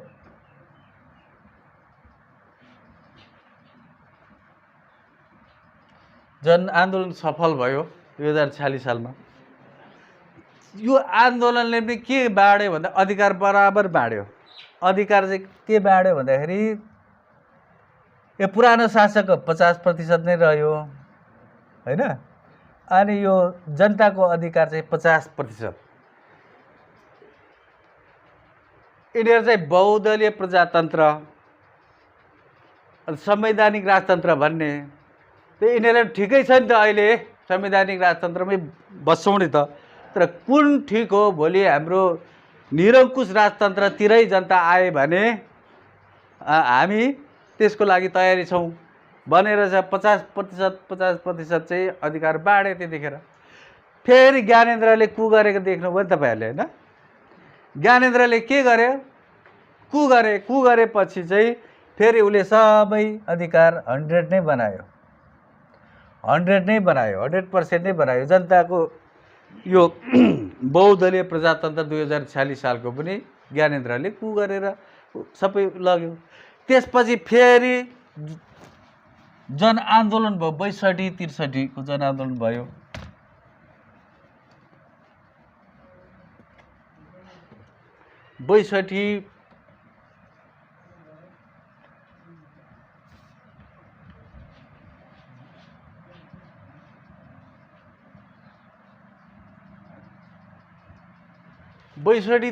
को जनआन्दोलन भयो। र यो 62-63 जनआन्दोलन पनि सफल भयो। सफल भइसकेपछि फेरि के भयो त भन्दाखेरि अधिकार 50-50 चाहिँ बाँडियो। 50-50 अधिकार बाँडियो होइन। किन बाँडियो भन्दाखेरि यता चाहिँ लोकतन्त्र, धर्मनिरपेक्ष, प्रान्तीयता जो जनताको अधिकार हो त्यो आयो। तर यता 50% चाहिँ होइन, सेरेमोनियल किङ, बेबी किङ होइन, सिंहानुक राजा भोलि जनताले चाहन सक्छ होइन, त्यो मन पराउनु सक्छ। त्यसले त्यो अप्सन राख्नु पर्यो भनेर 50-50 यसरी राखिएको। त्यो राखिसकेपछि त्यो हिजोको जस्तै 50-50 भयो भने यो टेक्ने धरातल भयो। यसबाट चाहिँ सजिलै उसले चाहिँ खोज्न सक्छ यो होइन। तर युग पुरुष अमर डाक्टर गोपाल ग्रौँज्यूले उहाँ दूरदर्शी नेता भएको कारणले त उहाँलाई यो कुरो थाहा थियो। अब अर्थात् जनताहरू पनि जागरुक भइसकेका थिए, चेतनशील भइसकेका थिए। यसकारण उहाँले चाहिँ के गर्नुभयो त भन्दाखेरि यसमा चाहिँ 2071 सालको मङ्गोल नेसनल अर्गनाइजेसनको चौथो राष्ट्रिय महाधिवेशनले चाहिँ के गरे त भन्दाखेरि एउटा शक्ति सधैँ कु गर्थ्यो यिनीहरूले होइन। यहाँका हिन्दू शासकहरूले हिन्दू होइन शासकहरूले चाहिँ सधैँ कु गरिरहेको थिए। उनीहरूले जुनसुकै आन्दोलनबाट प्राप्त भएको अधिकार, जनताको अधिकारलाई उनीहरू बेला बेलामा खोज्ने गर्थे। र युगपुरुष अब डाक्टर गोपाल गुरुङज्यूले चाहिँ मङ्गोल नेसनल अर्गनाइजेसन खोलिसकेपछि र जनताहरू चेतनशील भइसकेपछि, राजनीतिक रूपले सुझबुझ भइसकेपछि उहाँले के गर्नुभयो त भन्दाखेरि 2071 सालमा चाहिँ मङ्गोल नेसनल अर्गनाइजेसनको चौथो राष्ट्रिय महाधिवेशन धरान भयो। त्यो धरानको महाधिवेशनले चाहिँ एउटा पास गर्यो हैन, कुनै पनि रूपको नामको राजा हुनु हुँदैन, जनताकै छोराछोरी राष्ट्रपति हुनुपर्छ भन्ने कुरा पास गरिसकेपछि उहाँले चाहिँ दमदार भाषण गर्नुभयो।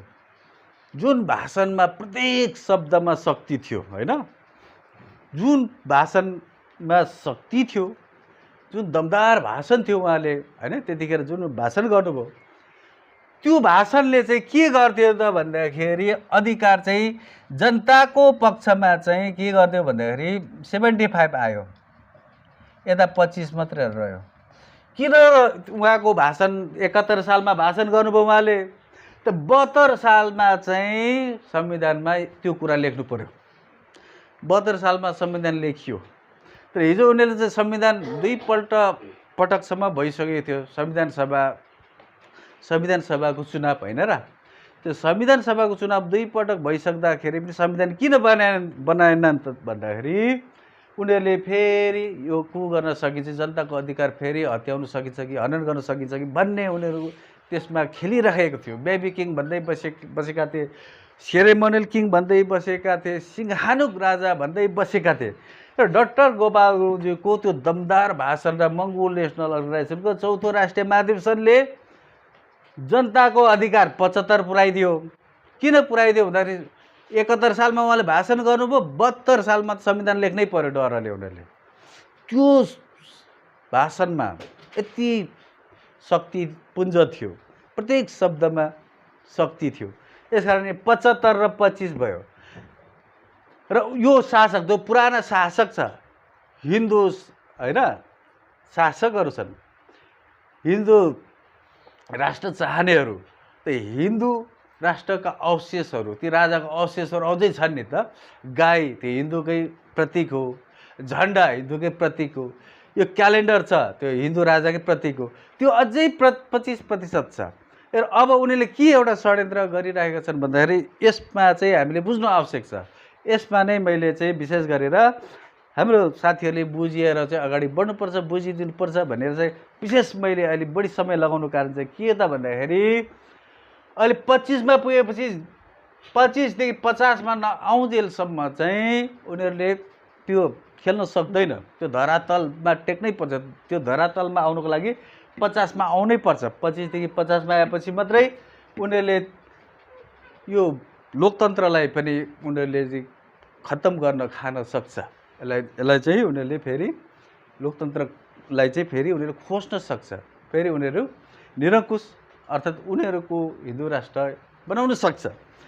उनीहरू यहाँ आउन नदिनको लागि चाहिँ योबाट यहाँ आउने कोसिस गरिरहेछ। किन कोसिस गरिरहेछ भन्दाखेरि ओहो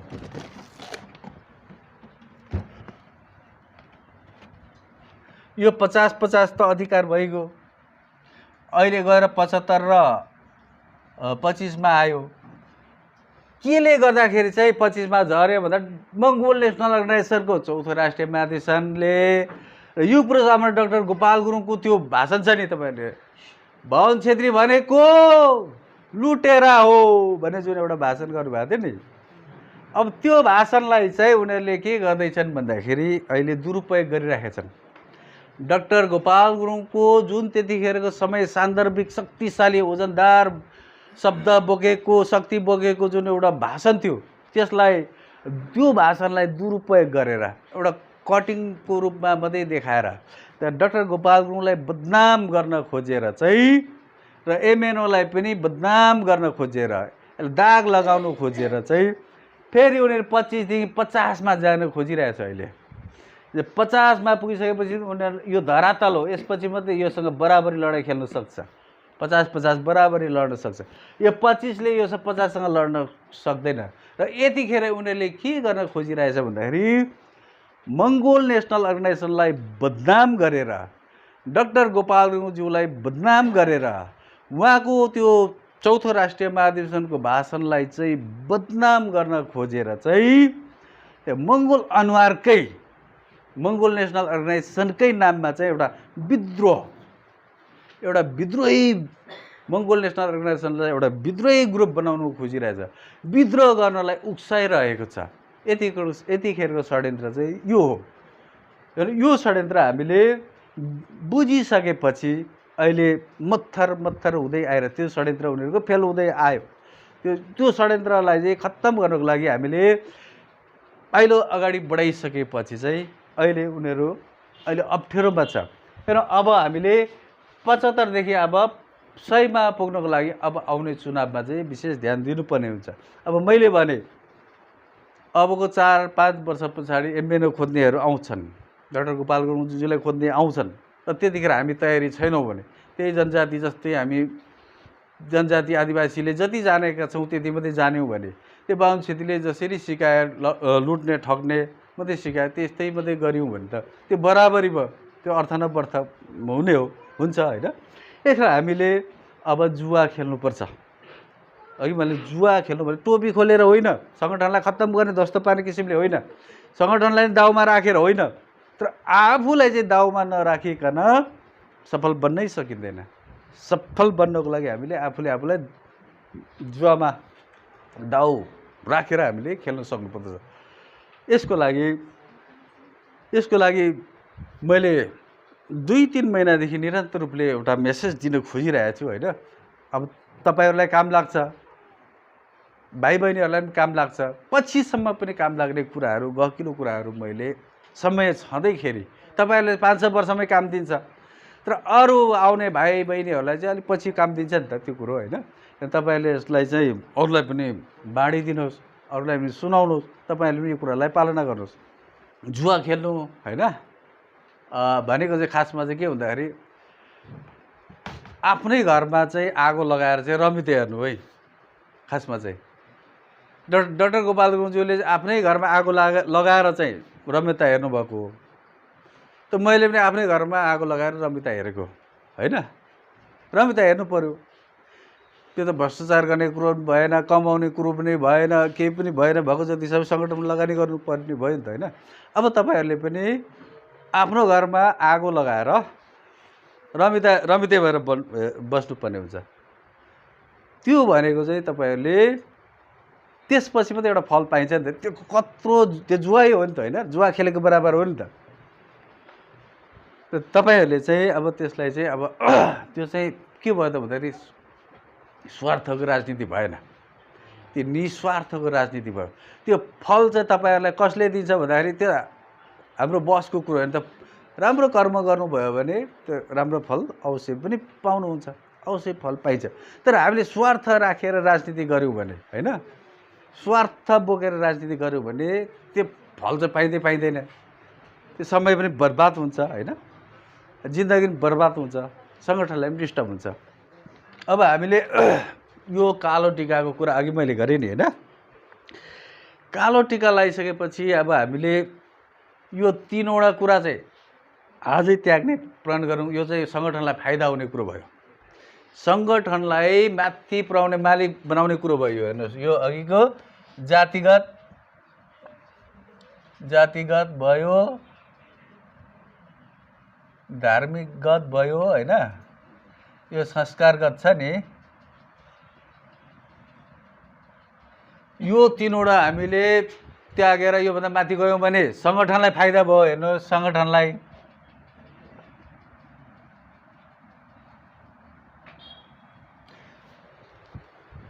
अनि व्यक्ति विशेषलाई तपाईँ आफै स्वयंलाई फाइदा हुने कुरो भनेको हामीले 10वटा कुराहरू चाहिँ त्याग्नुपर्छ। 10वटा किन त्याग्नु पर्यो भन्दाखेरि चाहिँ खासमा यो विजय दशमी होइन, विजय उत्सव भनेको चाहिँ अशोकसँग जोडिन्छ। सम्राट अशोकले चाहिँ 10वटा कुराहरू, नराम्रा कुराहरू उसले त्यागेपछि मात्रै महामानव भए, अशोक चाहिँ महान बने। विश्व प्रसिद्ध बने। नत्र भए अशोक सम्राट पहिला के थियो भन्दाखेरि अशोक सम्राट चाहिँ एउटा हिजो जस्तै उनीहरूले रावणलाई होइन रावणलाई एउटा राक्षसको रूपमा देखाइएको छ नि, त्यो रावणको चाहिँ रावणलाई 10वटा टाउकोको रूपमा देखाइएको छ अनि त्यो 10 टाउके रावण भनेर बनाएर देखाइएको छ र राक्षस भनेर देखाइएको छ नि त। तर खासमा त अशोकसँग जोडिएको हो यो। त अशोकले के गरे त भन्दाखेरि 10वटा कुराहरू नराम्रो कुराहरू त्यागे। त्यो 10वटा नराम्रो कुराहरू त्यागिसकेपछि मात्रै अशोक के भयो त महान बन्ने, विश्व प्रसिद्ध बने। त्यो 10वटा नराम्रो कुरा त्यागेर बुद्ध धर्ममा, बुद्ध दर्शनमा आए अथवा मङ्गोल दर्शनमा आए। त्यो मङ्गोल दर्शनमा आउनु अथवा बुद्धको शरणमा आए, त्यसपछि मात्रै अशोक चाहिँ महान बनेको। र यसकारण त्यतिखेर अशोकले राज्य छाड्यो, मान्छे मार्नै छाड्यो होइन। ऊ परिवर्तन भयो 10वटा कुरा त्यागिसकेपछि। अनि उसले त्यो खुसियालीमा चाहिँ एउटा विजय उत्सव केबाट विजय पाए त भन्दा 10वटा नराम्रो कुराबाट चाहिँ विजय पाएको कारणले यो दसैँ बनेर चाहिँ त्यतिखेरदेखि सुरु भएको।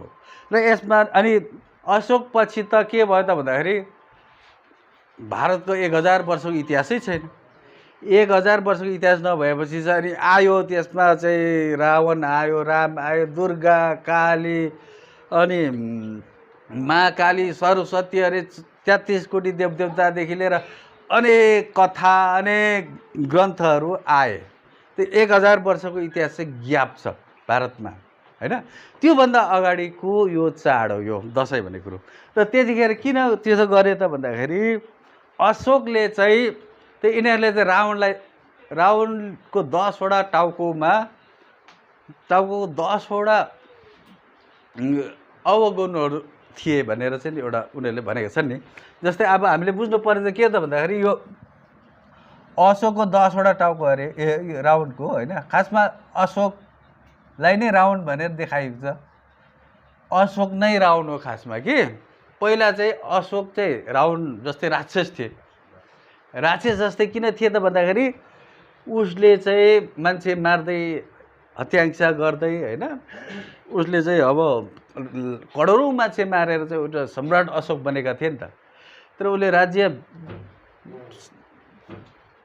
राज्य त्यागेर सन्यासी लिएर जब बुद्ध धर्ममा प्रवेश गरे त त्यतिखेर उसले 10वटा कुराहरू त्यागेको कारणले उसले विजय 10वटा कुराबाट विजय प्राप्त गरेको कारणले अनि अशोकलाई चाहिँ महान ठाने सबैले होइन। महान ठानेर चाहिँ उत्सव पनि मनाए एउटा दसैँको रूपमा। जस्तै 1 2 3 4 5 6 7 8 9 10 1 2 3 4 5 6 7 8 9 10। यसमा चाहिँ अब सबै यो रावणको टाउको भनौँ यसलाई होइन। अहिले चाहिँ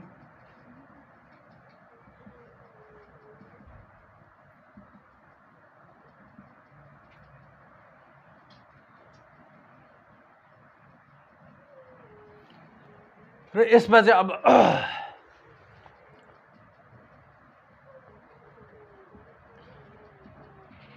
यो अशोकलाई नै उनीहरूले रावण बनाएपछि 1000 वर्षको त्यो ग्यापमा चाहिँ होइन।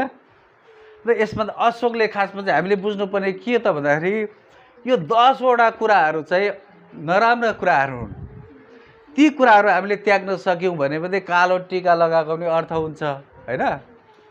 त्यसपछि हामी व्यक्तिगत रूपले हामी अगाडि बढ्न सक्छौँ, व्यक्तिगत रूपले हामी सफल हुन सक्छौँ।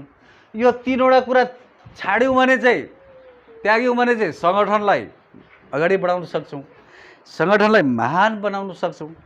तर यो 10वटा कुरा त्याग्यौँ भने हामी व्यक्तिगत रूपले हामी महान बन्न सक्छौँ। व्यक्तिगतको कुरा आयो। र यसमा चाहिँ के छ भन्दाखेरि अब यो यसकै कुरा गरौँ। यो चाहिँ ईर्ष्या भयो अरे, ईर्ष्या एउटा, यो चाहिँ घमण्ड, यो चाहिँ रिस, यो चाहिँ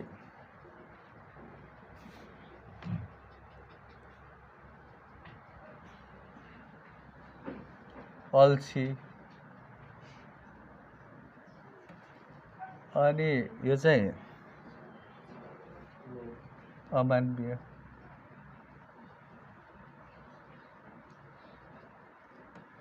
यो चाहिँ धोका हो नि छलकपट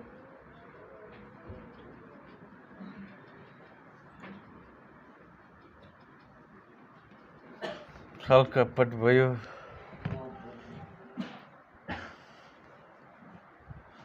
अनि एउटा नसा नसा अनि कति 8 एक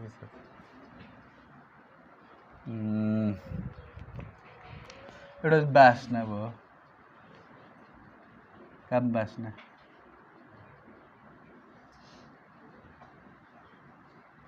अनि अन्याय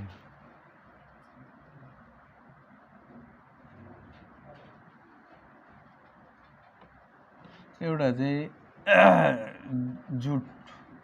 जुठो खाना नछाड्ने नछाड्ने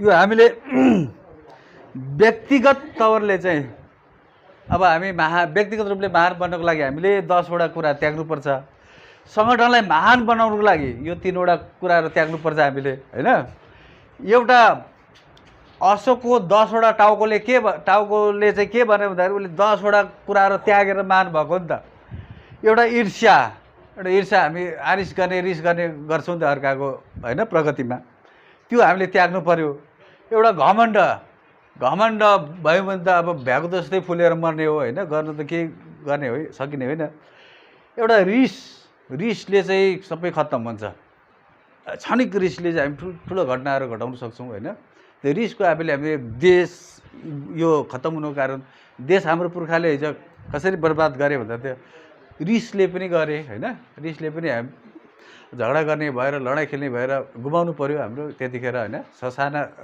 राजा रजौटाहरू त थिए नि त हाम्रो पुर्खाहरू हैन अनि अल्छी भनेको त अब हामीले भोलि गर्छु पर्सि गर्छु भनेर अल्छी गऱ्यौँ भने प्रगति हुँदैन अल्छी पनि गर्नु भएन हामीले त अमानवीय भनेको सबै मान्छेलाई हामीले बराबरी रूपले व्यवहार गर्नुपर्छ अमानवीय किसिमले हामीले व्यवहार गर्नै हुँदैन त अहिले अमानवीय गऱ्यो भने भोलि हामीलाई त्यसको फल भोग्नै पर्छ हामी नै नराम्रो हुन्छौँ हामी नै कुरूप हुन्छौँ भोलि हैन छलकपट भनेको अब हामीले धोका दिने कामहरू हैन अर्कोलाई ढाट्ने अर्कोलाई छल्ने काम गर्नै हुँदैन अहिले खेल्छ नि मजाले भने अहिलेको यता खेल्ने यस्तो छलकपट हो त्यो हामीले गर्नै हुँदैन त्यसले पनि हामीले भोलि नराम्रो यसमा लैजान्छ अर्को नसा अब नसा त नसालु पदार्थ खानै भएन हामीले त्यो खायौँ भने नसाको भरमा हामीले निर्णय गरेको कुराहरू नसाको भरमा हामीले हैन बोलेको भाषण गरेको तर्क गरेको कुराहरू त त्यो बेकार हुन्छ त्यो त एकै छाक हुन्छ हैन अर्को यो बासना भनेको चाहिँ अब हामी चाहिँ अलिकति अब हाम्रो हैन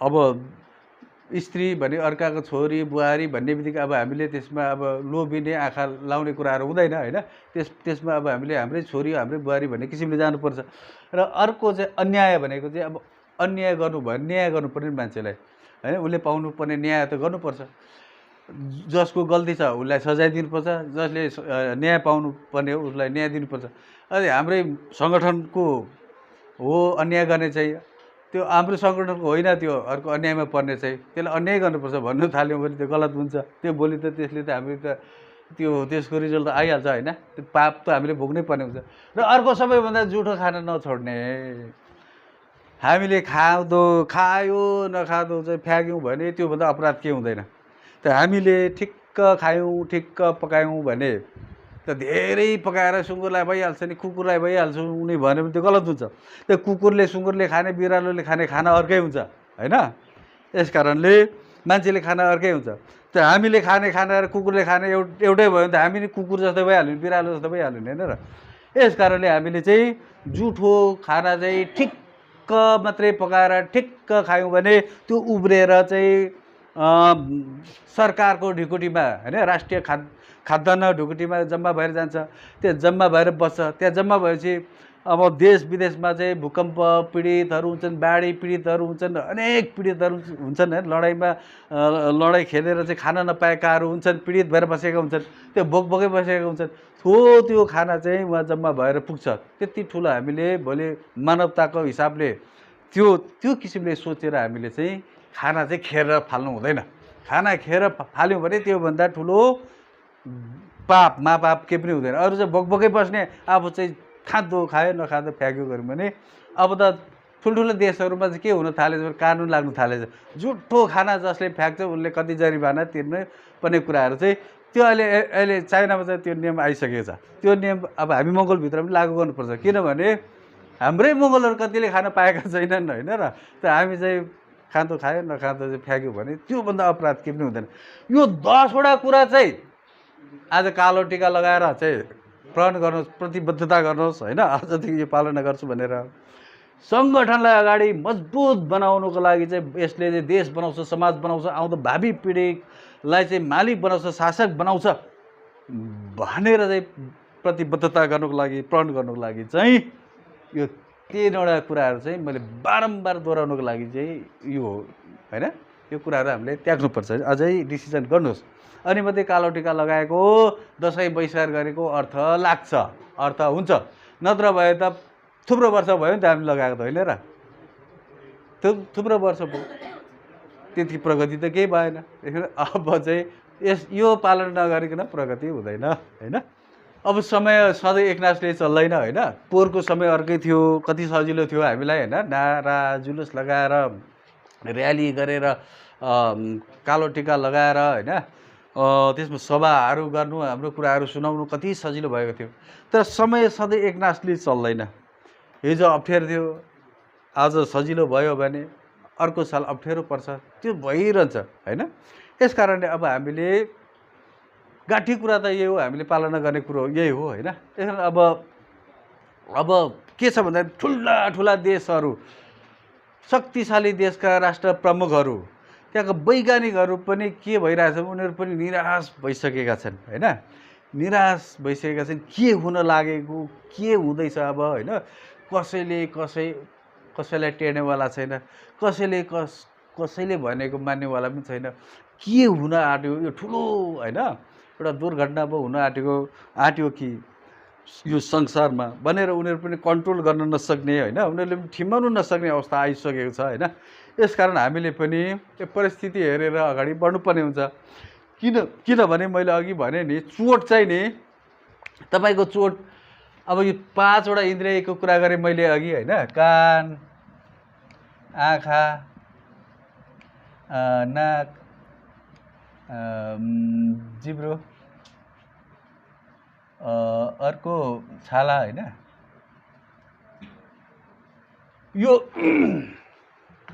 यो इन्द्रियहरूमध्ये यो चाहिँ अस्तित्व, मानव अस्तित्व, यसले नै सबै ठाउँमा चाहिँ पुर्याउँछ। मुटुमा पनि पुर्याउने, सन्देश दिने, कुरा पुर्याउने यिनीहरू हुनु होइन। फोक्सोलाई पनि, किडनीलाई पनि, हरेक कुरोलाई मेसेज दिने यिनीहरू भएको कारणले यो कानमा चोट लाग्यो भने यो आँखालाई भार पर्छ, असर पुग्छ, नाकलाई पनि असर पुग्छ, जिब्रोलाई पनि पुग्छ, छालालाई पनि पुग्छ। त्यसो भएपछि यो असर पुगिसकेपछि भार त यिनीहरूलाई पर्नै पर्यो, भार त यिनीहरूले बोक्नै पर्यो होइन।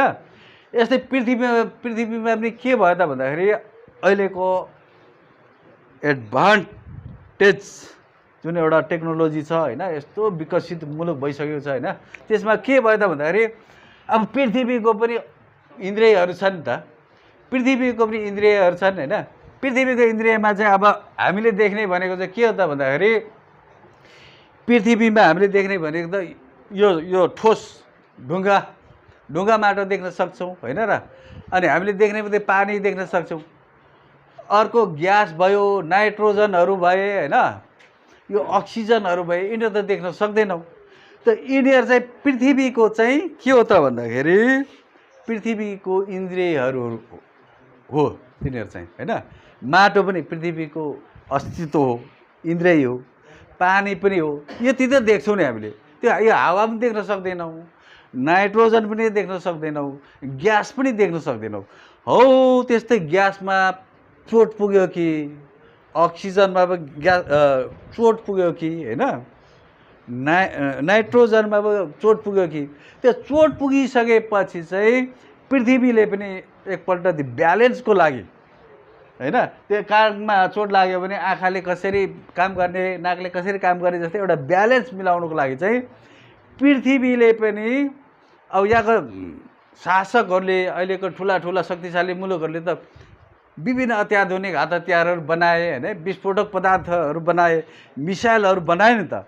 बनाएपछि के भयो त भन्दाखेरि पृथ्वीमा त कहीँ न कहीँ चोट पुग्यो होला।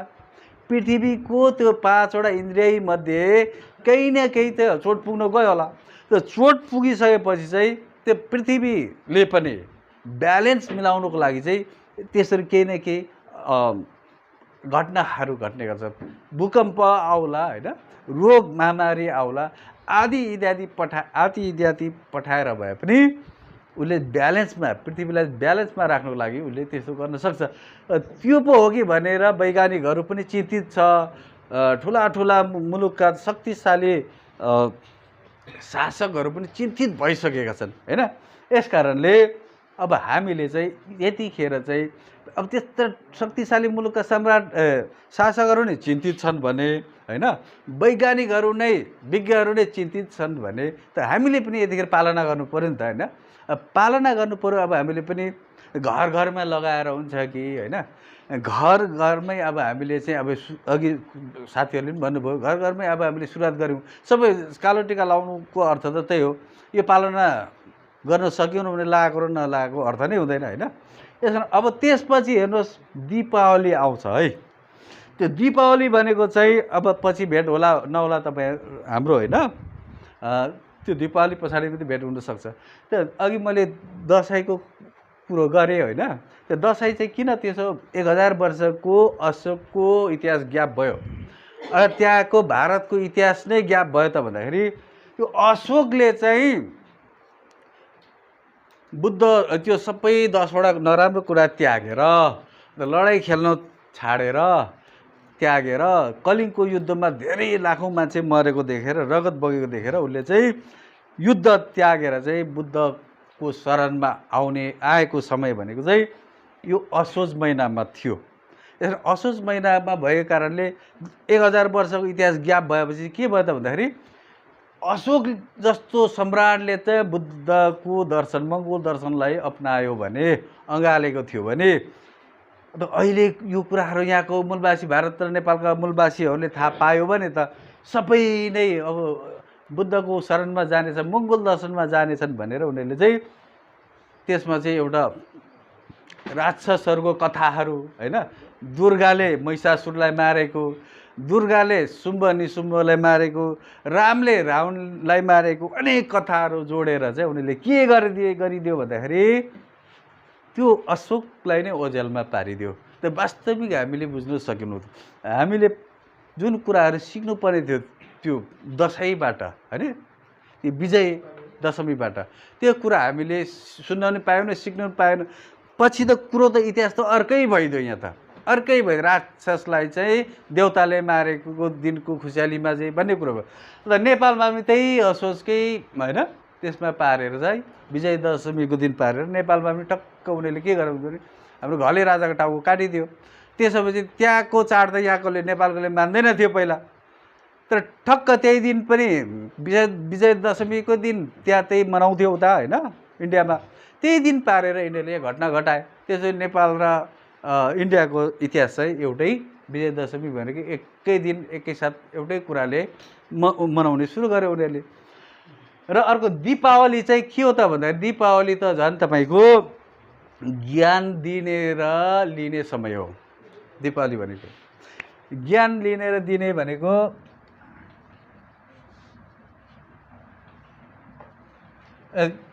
ज्ञान लिने र दिने समय हो। डाक्टर गोपाल गुरुङज्यूले हामीलाई के गरिदिनु भयो भन्दाखेरि जय मङ्गलको अभियान लिएर नृत्यको माध्यमबाट हुन्छ कि गीतको माध्यमबाट हुन्छ कि मङ्गोलको सन्देशहरू, मङ्गोल दर्शनको आवाजहरू घर घर पुर्याऊ भनेर चाहिँ एउटा उहाँले सिस्टम ल्याइदिनु भयो नि त। जय मङ्गलको अभियान लिएर जाऊ भनेर होइन र। त त्योभन्दा अगाडि चाहिँ के थियो भन्दाखेरि त्योभन्दा अगाडि त बाहुन छेत्रीले त लक्ष्मी ल्याइदियो, गाई ल्याइदियो होइन, अनि पैसा पुज्नुपर्ने होइन, गाई गोरु पुज्नुपर्ने, कुकुर काग पुज्नुपर्ने कुराहरू ल्याइदिएपछि हामी अलमल थियौँ। तर सुरुमा चाहिँ के थियो त भन्दाखेरि दीपावली भन्ने बित्तिकै ज्ञान बाँड्ने र ज्ञान लिने समय हो। त बुद्धले चाहिँ के गरेको थियो भन्दाखेरि बुद्धले ज्ञान प्राप्त कहिले गरेको थियो भन्दाखेरि वैशाखी पूर्णिमाको दिन। त बुद्धले वैशाखी पूर्णिमाको दिन ज्ञान प्राप्त गरेको। त्यो ज्ञान के प्राप्त गरे त भन्दाखेरि त्यो ठुलो ज्ञान उहाँले रिसर्च गर्नुभएको। अहिले त पिएचडी भन्थ्यो त्यसलाई पक्कै पनि। त्यो उहाँको के थियो भन्दाखेरि एउटा मङ्गोल दर्शन थियो होइन, एउटा मङ्गोल दर्शन भयो। र अर्को चाहिँ के थियो भन्दाखेरि यो त बाहुनवादी दर्शन र हिन्दू बनारसी दर्शन होइन। यसमा चाहिँ बुद्धको बाउ चाहिँ बाहुनवादी दर्शनमा गइदियो होइन। बुद्धको बाउले चाहिँ बाहुनवादी दर्शन वर्णाश्रमी व्यवस्था भन्यो, त्यो मन पराइदियो। अनि बुद्धले विरोध गर्यो। बुद्धले विरोध गर्दाखेरि बुद्ध त राजकुमार थिए, यसकारण उसको पक्षमा धेरै मान्छेहरू थिए। अनि बुद्धले चाहिँ मङ्गोल दर्शन नै ठिक छ भन्ने, बाउ चाहिँ यो बाहुनवादी दर्शन ठिक छ, यो चाहिँ राम्रो लाग्यो मलाई भनेर बाहुनवादी दर्शन अँगालिहाल्यो होइन। अनि बाउ छोराको टक्कर पर्यो बुद्ध र बाबु भनेको शुद्धोधनको के भन्यो टक्राउ पर्यो, राजनीतिक टक्राउ पर्यो।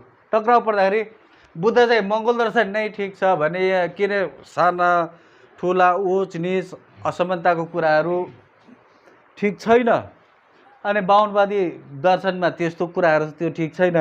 र मङ्गोल दर्शनमा त समानता छ, स्वतन्त्रता छ, भातृत्व छ होइन, उच निचको कुरो छैन, छुवाछुतको कुरो छैन, यही कुरो ठिक छ नि भनेर बुद्धले अडान लिँदाखेरि अनि त्यतिखेर बाहुनवादी दर्शन त बाहुनहरूले सुनाएर नि बुद्धको बाउ त प्रभावित भएको थियो होइन। अनि बाहुनहरूले के भनिदिए त भन्दाखेरि त्यतिखेरको बाहुनहरूले बुद्धले विद्रोह गर्दाखेरि, राज्यमा एक खालको विद्रोह गर्दाखेरि उनीहरू हात बुद्धको चाहिँ जन्मकुण्डली हेरेको जस्तो गर्यो। हेरेपछि बुद्धको बाउलाई चाहिँ भनिदियो बुद्धको राजपाठ गर्ने योग छैन, सन्यासी हुने योग छ भनेर भनिदियो होइन। भनेपछि साँच्चै हो कि खालि न्यु मात्रै खोज्छ भनेर चाहिँ त्यसरी देश निकाला गरेको होइन बुद्धलाई। त बुद्धले चाहिँ के गर्यो, कहिले यो बाउले भनेको यो बाहुनवादी दर्शन ठिक हो कि यो मङ्गोल दर्शन पहिलेदेखि चलिआएको यो पो ठिक हो कि भनेर चाहिँ रिसर्च गर्दा अनुसन्धान गर्दा थेसिसको रूपमा चाहिँ उहाँले एउटा तयार पार्नुभयो। त्यो नै हो, त्यो ठिक रहेछ, मङ्गोल दर्शन नै ठिक रहेछ भनेर चाहिँ बुद्ध पूर्णिमाको दिन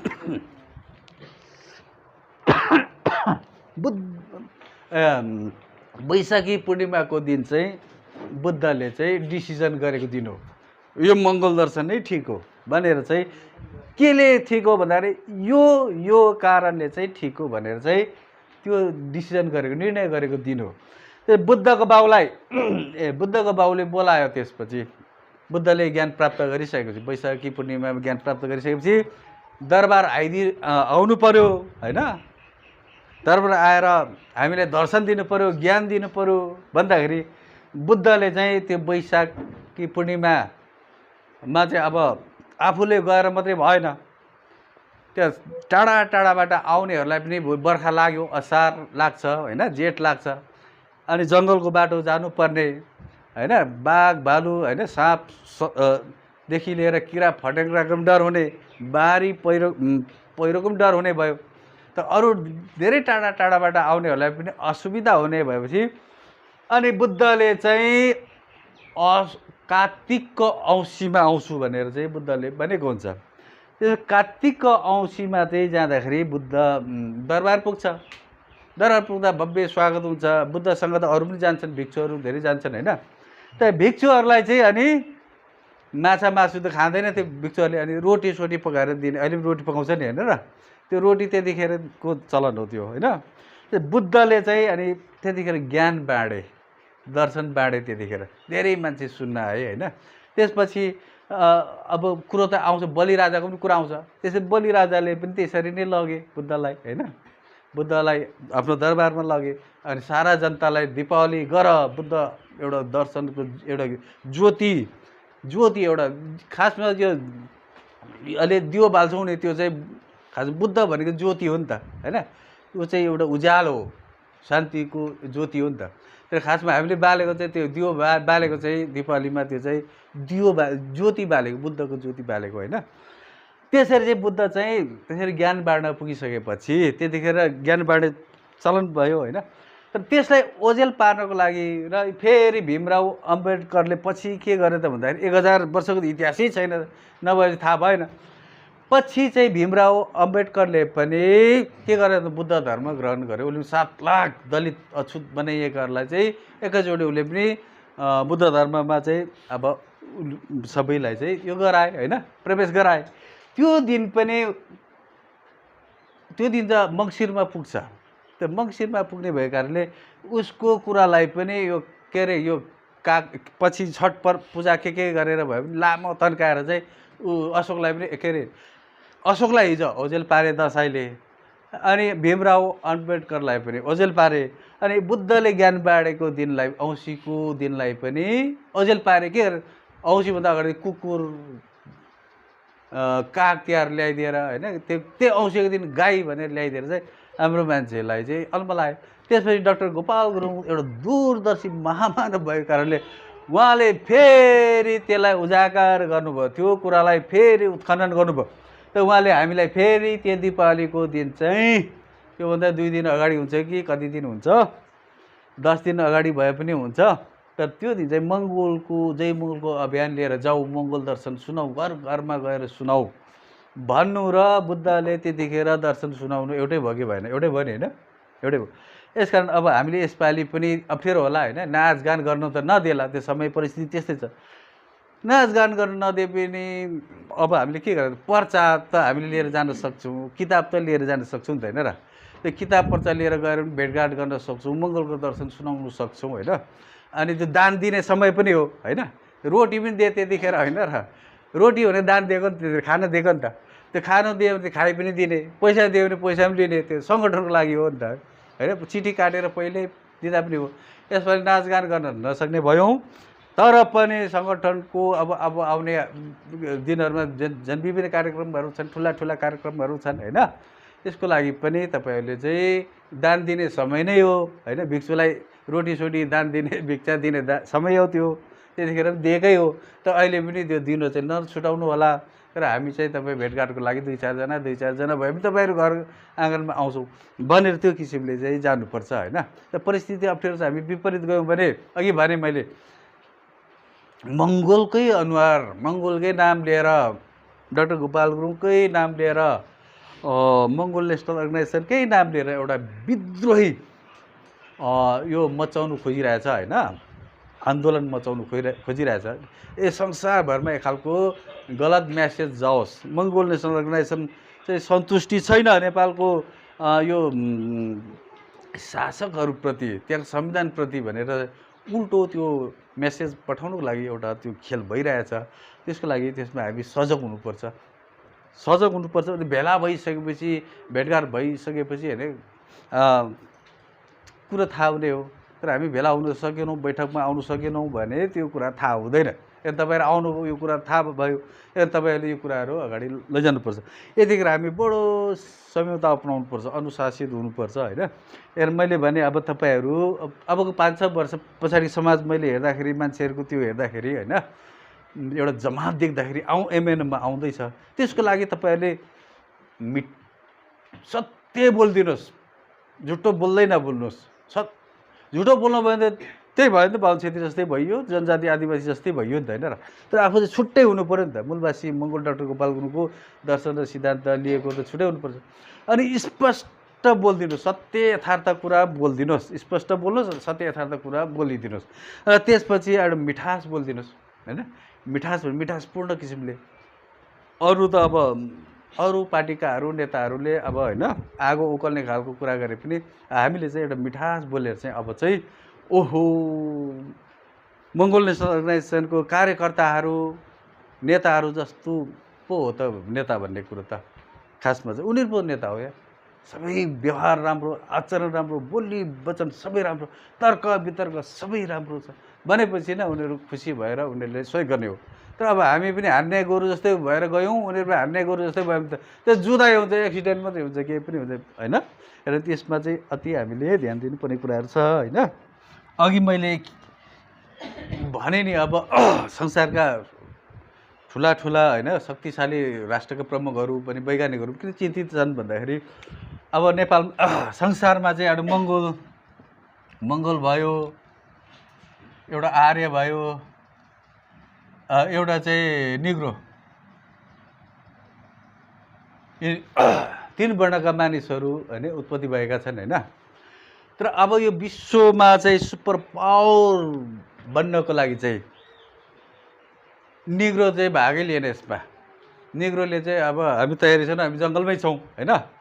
त निग्रोहरू हप्सीहरू कोही राम्रो फुटबल खेल्ने कोही बक्सिङ खेल्ने कोही एकदम किक बक्सिङ खेल्नेहरू त राम्रा छन् एकदम उनीहरू त चेतनशील छन् होइन पढे लेखेका छन् शिक्षित छन्। तर उनीहरू चाहिँ कता रहेछन् भन्दाखेरि त्यो अर्काको देशमा कोही अमेरिकामा कोही तपाईँको इङ्ल्यान्डमा कोही फ्रान्समा कोही जर्मनमा रहेछ होइन।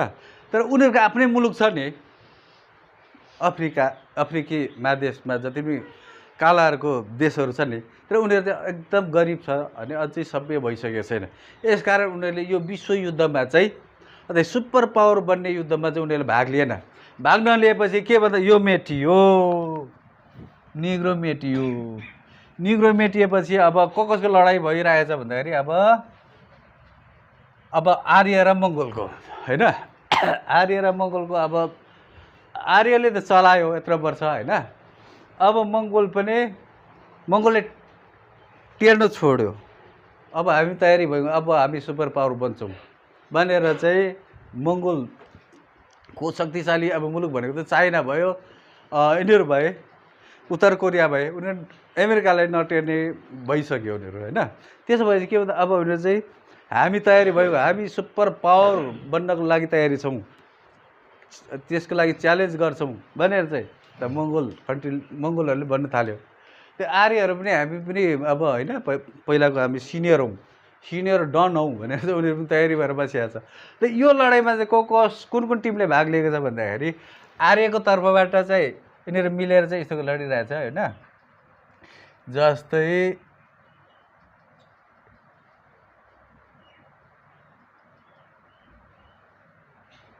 यो चाहिँ के हो स्वस्तिक चिन्ह होइन।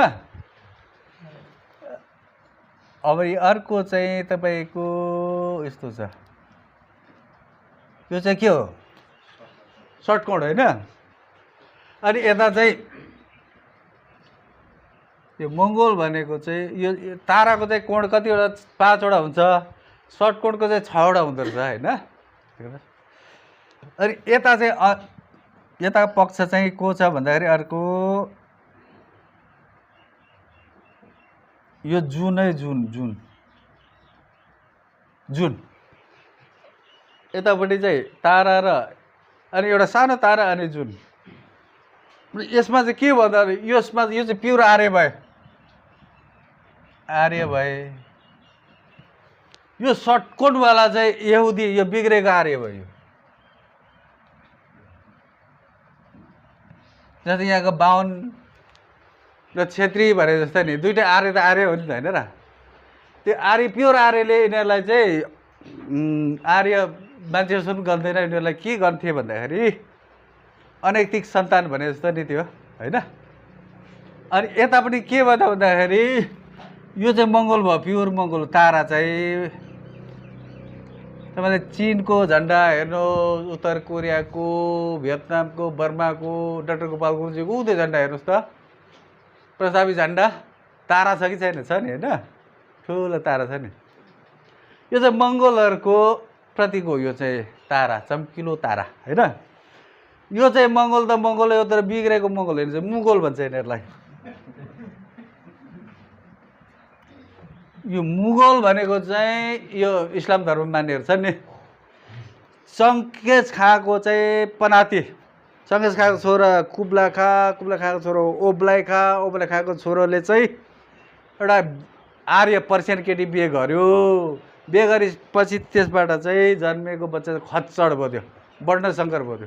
त्यो गणेश भने जस्तै नि, गणेशको चाहिँ के हुन्छ त, टाउको चाहिँ उसको अर्कै छ होइन, जनावरको, अनि शरीर चाहिँ उसको यो भयो नि त होइन, मान्छेको जस्तो भयो नि, हो त्यस्तो वर्णशङ्कर भन्छ कि, वर्णशङ्कर हाइब्रिड।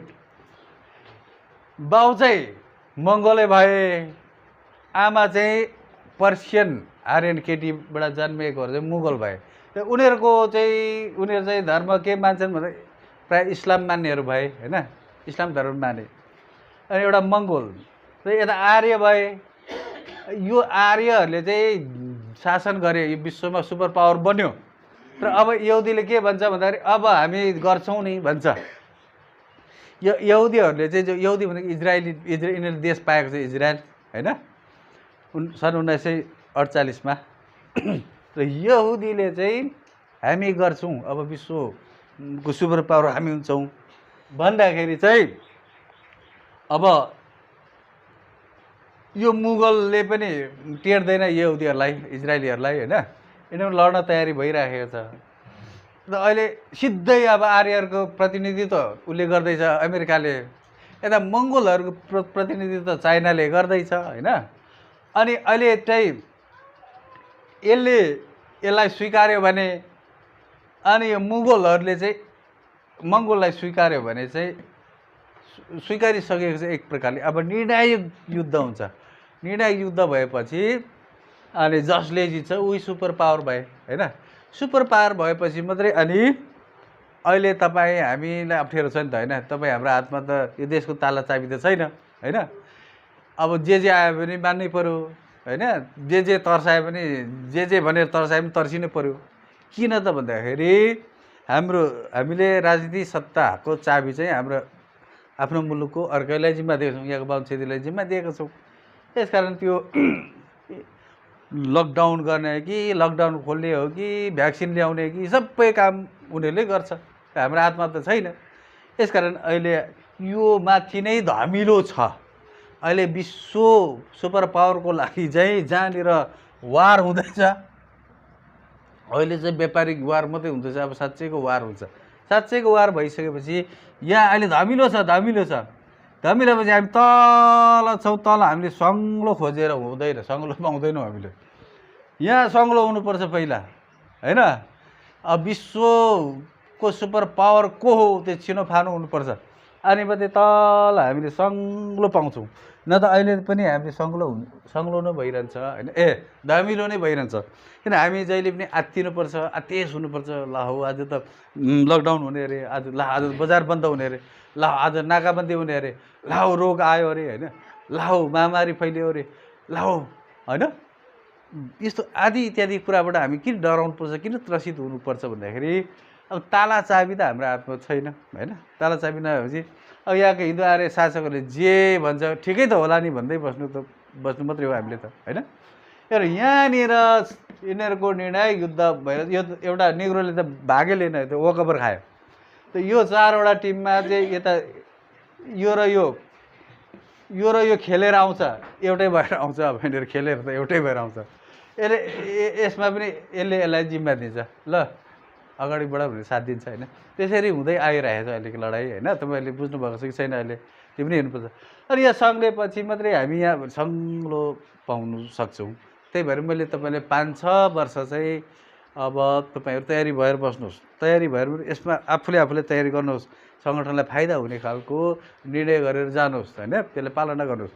त्यसपछि मात्रै अनि हामी भोलि सङ्लो भएपछि ठक्क हाम्रो भेटघाट हुन्छ, राम्रो हुन्छ। अहिले त यस्तै हो, त्रास हुन्छ, डरसरी हुन्छ होइन, त्रास हुन्छ होइन। त्यो धेरै टाढाको कुरा, हाम्रो बसको कुरो होइन, हामीले देख्ने कुरो पनि होइन यो त होइन। एउटा हामीले चाहिँ अनुमान गरेर हेर्दाखेरि त्यो दिन आयो। अब आगोङ झन् अप्ठ्यारो छ हेर्नुहोस्।